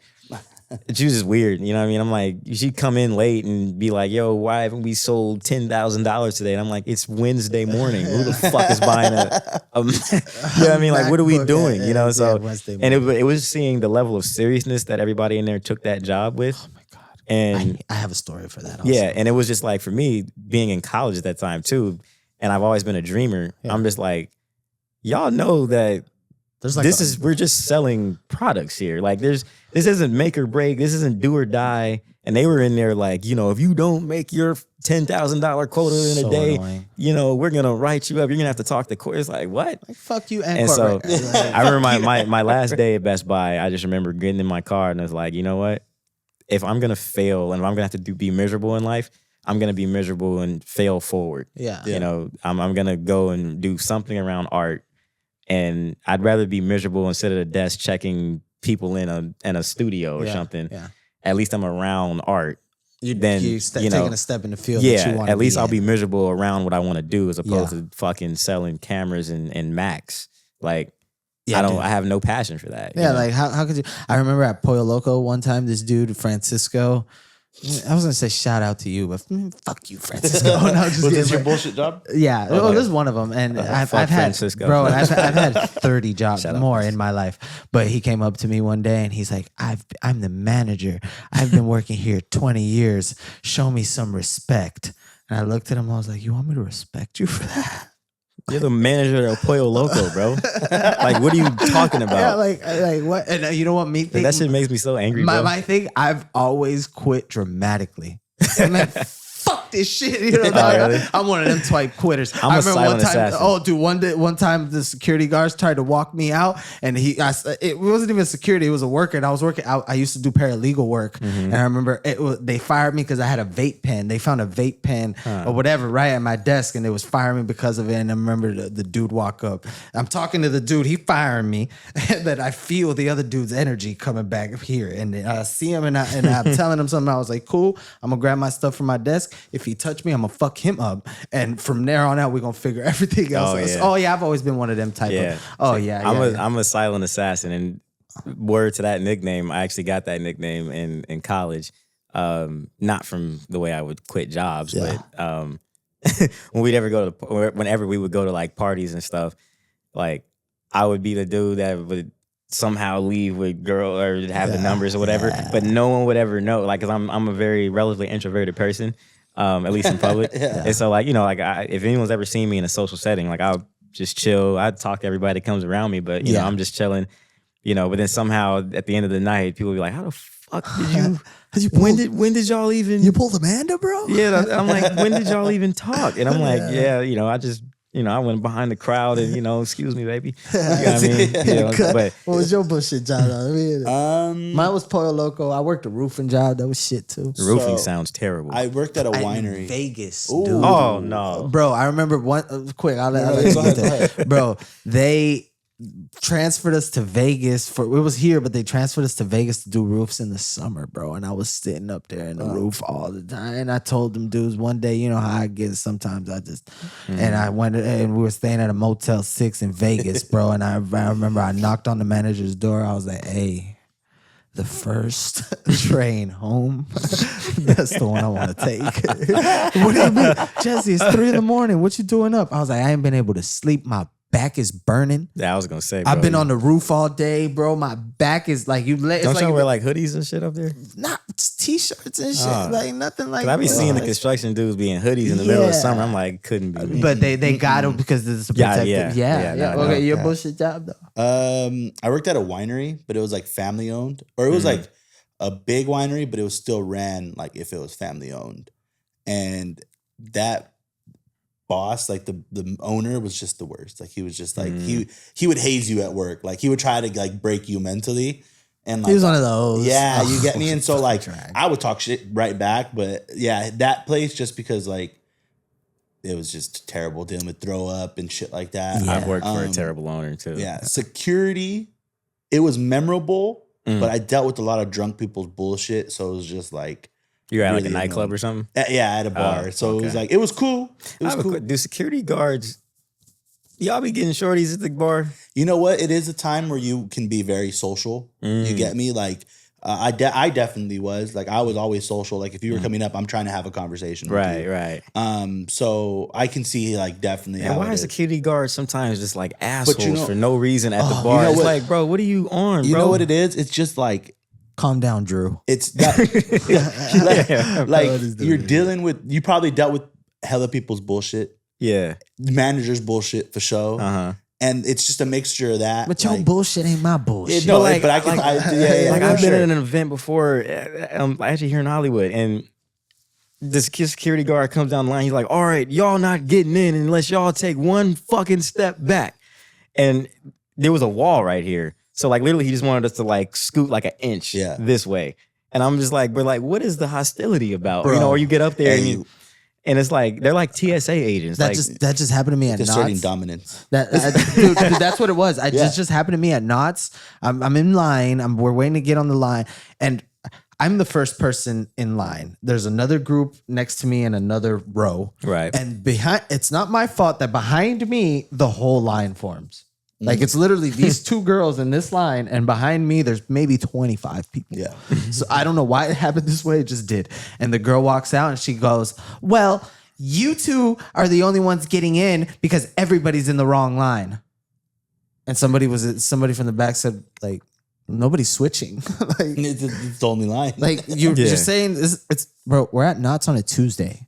Yeah, that's what There's nobody in the fast pass line. What do you care? I genuinely don't understand. I don't understand security guards at bars, TSA agents, and like drive-through workers who want to skim you on ketchup packets and shit like that. Bro, I don't understand. No, you know what my question is? How many do you want? What does just get a handful of them shits? Bring them over here. Give me an amount that is equal to whatever I ordered. Like if I ordered some fucking chicken strips or something, give me two. And it's like 6 chicken strips or something. Don't give me one barbecue sauce. That's wild, bro. And then when I asked, she's like, "There's one in the bag." I know there's one in the bag. Give me another one. Yeah. Actually, no. Give me 3 more for the fuck of it. You know what I mean? Like, those 3 people in life, I don't understand what your problems are with people, but y'all got to do therapy and kumbaya. But y'all be good though. What's up? Dude, no, yeah. But working security, I will say, when you're working the front door, it is fun. And for me, I was always like, fuck yeah, it's time to fuck with people. You know, like it was like so you liked fucking with people. Like, yeah, you know what? Like it's like I like bullshitting. You get me? So it's like if you're a little bit like if I know you're a little bit too intoxicated to get in here, like I'm probably not gonna let you in, but I'm gonna have fun not letting you in. And I don't mean that like, oh, I'm gonna make a joke, but it's like, come on, like let's be real, you know? Because at the end of the day, security guard should just have a mirror and be like, "Do you think you should get in right now?" Oh, bro, there used to be this thing like they used to come in like drinking, like somebody like off the street. And we'd be like, "Bro, we can't let you in," and people would flip. Like, what do you mean you can't let me in? We're like, well, we can't judge like how much you've been like drinking upon arrival, like, and on top of that, like, that's kind of weak. And then but that's like technically, and on top of that, technically illegal to drink on the sidewalk. Yeah. So it's like, no, but listen, fucking narc. You know how many people would get like, bro, like I would sit there like, dude, I can't, like, it's just policy, like I can't let you in, but it's the worst. It's just one of those things. Like, that rule. I'll be honest with you, with security, it's one of those things where it's like there's just shit like it's above me, bro. Like, I was at this place called the Reserve in downtown. They made me throw away my pack of gum. Oh, that's wrong. See, but I get that it's above and you. And spit the gum I had in my mouth out. That's so weak. I was that's like, weird. That's weird. I don't know if I'd. Back to you real quick. I don't know if I. What was that? I don't think I'd go in. I get that it's above you, but you're the one enforcing it. Yeah, but you gotta, Have you ever been doing something and you wanted a security guard to turn a blind eye? Come on, dude. Maybe once. Be your karma. Maybe once. No. I was a fun security. I also want the security guards to stand on your whatever type of security guard you're gonna be, stand on that. Like if you're not gonna pat people down, and that's why. That's why I gotta stand on. You gotta stand on that because I've never been like there's like security guard is bullshit. I've seen I like hate it. like I've always wondered, like I'll see security guards will like give me the pat down, right? But then the next person they're like, "You're good," right? And it's like, okay, you didn't check to see if he had a fucking 9 in his socks, like yeah, I mean, So like, but like if you're gonna pat people down. If you're gonna be one of them asshole security guards, be an asshole throughout the night. I respect people that like stand 10 toes. On whatever. You know which ones I don't like? I don't like Disneyland security guards because it's like, first of all, fuck you and that mouse badge you got on right there on that shit. I've never been to Disneyland. You never been to Disneyland? Never been to Disneyland. Not even the 12 years you've been out here, huh? Never been. You gotta make it out, dude. I've never been to Disneyland. I've never seen snow in person. Wow. I know. That's crazy. That's a crazy one. Women out there, you know. Huh? If you want to woo Ty, take him to the snow or take him to Disneyland. Hey, my DMs are open. Dope, dude. Aspen would be like something like Aspen, where it's like just meant for snow and shit. Like every winter I tell myself, all right, this winter I'm going to the snow, and I always tell myself the same thing. This never happens. This never comes to fruition. Never comes to fruition. I lived somewhere where it snowed, and it's cool. It's cool. That's what everybody always says. Like, it's on my bucket list before I die. Like, I just want to make a snowball. For sure. Like, literally, I just want to make a snowball and throw it. That's literally, it's on my bucket list because I see it happen in like TV shows and shit, and it just looks amazing to do. Yeah. You know, but everybody who I know who says they've lived in the snow all have the same sentiment. They're all like, Yeah, it's all right. Yeah, you know? it's like whatever. It's cool. But before we get out of here, bro, I guess my last question to you, what are your goals and like your aspirations for 2025, bro? Like, what mentally have you made a list of stuff that you feel like you need to get done this year?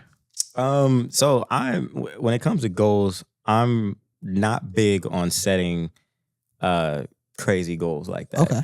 I believe in setting like things that are achievable in the short term every day. So you believe in short-term goals as opposed to long-term goals? Like day-by-day goals. I believe short-term goals are also more beneficial than long-term goals because long-term goals gives you the chance to procrastinate, and it's like, you know, so I can agree with that for sure. I mean, even like the long-term goals that I set, it's always things like, for example, so to answer your question directly, like my goal for 2025 is to stay consistent and persistent. Yeah. You know, for sure. Like, and whatever that may be, whatever life throws at. And everything that I do, you know, like I try to apply this, what I always call competitive stamina, you know, it's just like, it's not what I do, it's who I am, you know, and that's why I've been blessed in so many positions and to make good money that I have and work with the companies I've, just because it's not that I'm the dopest artist out or the dopest, you know, there's always gonna be somebody better. Yeah. But it's who I am and how I make people feel. For sure. You know, in those business rooms and things of that nature. So my goal is really to stay consistent and persistent in the gym. Yeah. Oh, you know, I gotta get back into that, dude. It's been a while for me, and like it's always that first week for me. After I get that first week or two out of the way, I'm back. You know what'll do it? You know.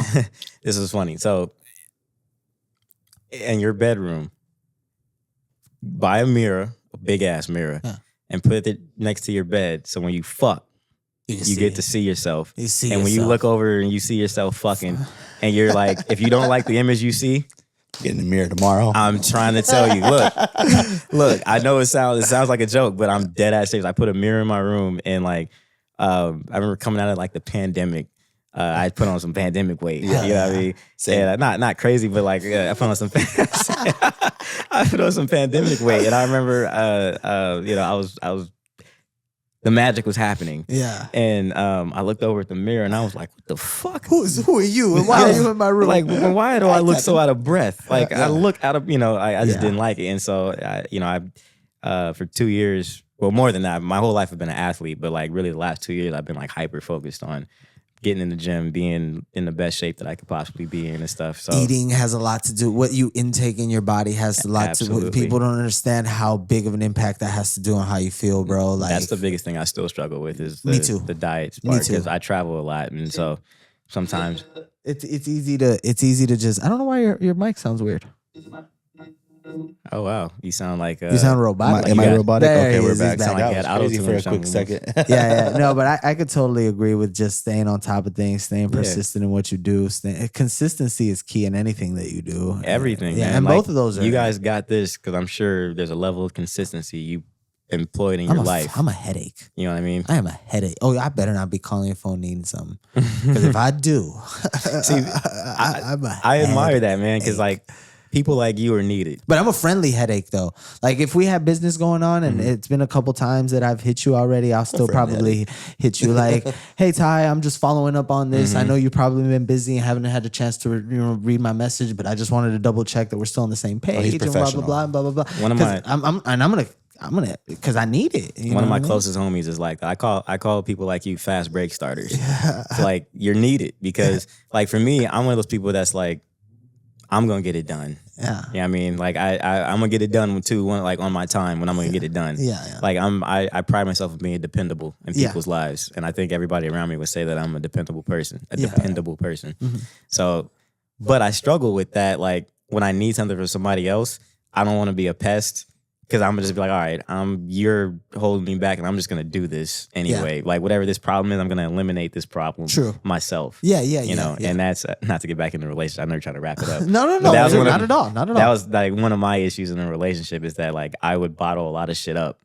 You know, because like if the same way, if lover boys, if to me if we have an issue and it's not something that I'm finna break up with you over, I would rather not have no smoke in the relationship. Like I don't want to create no tension for just to be like, hey, so I'm unhappy that you went and did X, Y, and Z, you know, but I'm not going to leave you though. I just want you to know that I'm like pissed off at you right now. Right? Like I don't believe in that type of stuff. And I don't like that. I don't like unnecessary friction. You know what I mean? So it led to me being, you know, bottling a lot of stuff up to the point where, you know, I never boiled over on her. Like I don't even think she knows this, but this is probably the first time. But like, for me personally, like we're laying together at night and I'm like looking at the ceiling just like pent up, like, you know, all these different things on my mind, you know, and she's sleeping peacefully, doesn't even know, you know, and so like over time, you know, so to get back to the point, that's one of my issues that I just struggle with even in business sometimes is like being that fast break starter, you know, and because I don't want to bug people, I don't, you know, I'm gonna just do it myself. Yeah, you know? for me, it like me, I don't. If I could do it myself, I'm definitely not bugging you. But like,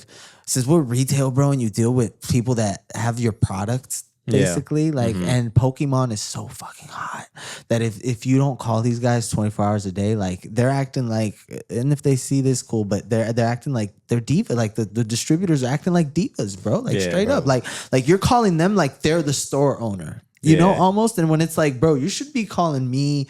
I got some Pokemon, you know, like you get what I'm saying? Like the plug don't ever call you gotta call a plug, right? You know what I mean? So then in this situation, I'm the plug because I'm the one with the cash. So I gotta, you know, whatever. But it's a tough situation, but I definitely feel persistence, consistence. I'm gonna definitely apply that to my everyday and get back in the gym, dude. You know what I'm saying? Like it's one of those where it's like, I just need to stop being lazy, and I need to like the inner bitch in me just needs to like shut up. It's not laziness. It's more like because you know you're not lazy enough to do it, but I mean you know you can do it, but it's more like it's that putting it off. You know what it is with me though? It's like I gotta like, who am I when no one's looking? You got to stop negotiating with yourself. Yeah, 100%. Like real talk. 100%. Like when it comes to the gym, because it's something I still struggle with every day too. Like I have days where I'm like, I'm not going today, right? I'll get it tomorrow. I'll work extra hard. Like, stop negotiating with yourself,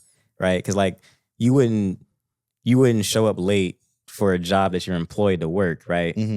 So why are you showing up late for yourself? You know what I mean? Like, don't negotiate with yourself. You know what I mean? Like, treat the gym like whatever I have scheduled tomorrow. The gym is I have to go to that, right? Like I have to do work tomorrow. I have to go work I have clients and stuff. I have to get that done. The gym has to get done, and that's just that, right? And it's you know, and it's easier said than done, of course, for sure. But that's where consistency and persistence comes in handy there, because you know if you just and for me, like I said, it goes to the most minute things, like I making your bed up every morning perfectly as you can make it up, right? Stuff like that. You create those little habits. I've never been that guy, dude. You don't make your bed up? I've always been blessed to have a female presence around. Oh, there you go. So when I get up out of bed, because daddy got to go. So she probably still laid up. You know, you can make the bed when you get up. I feel that. And as a kid, I sure as hell wasn't making my bed. See, I'm like I told you, I don't think the camera's rolling when I told you this, but like I'm big on everything has a place. Yeah. And when it comes to making beds up, shorties who've been with me probably get annoyed because you got to get up, right? I need this bed needs to be made, and in fact, they'll try to help, and I'm like, no, you're doing it wrong. I got it. It's not straight I got enough. it. Go take a shower because I just blew your back out or whatever. Right? I got this, right? Like I'm big. Like for me, making the bed, I'm weird.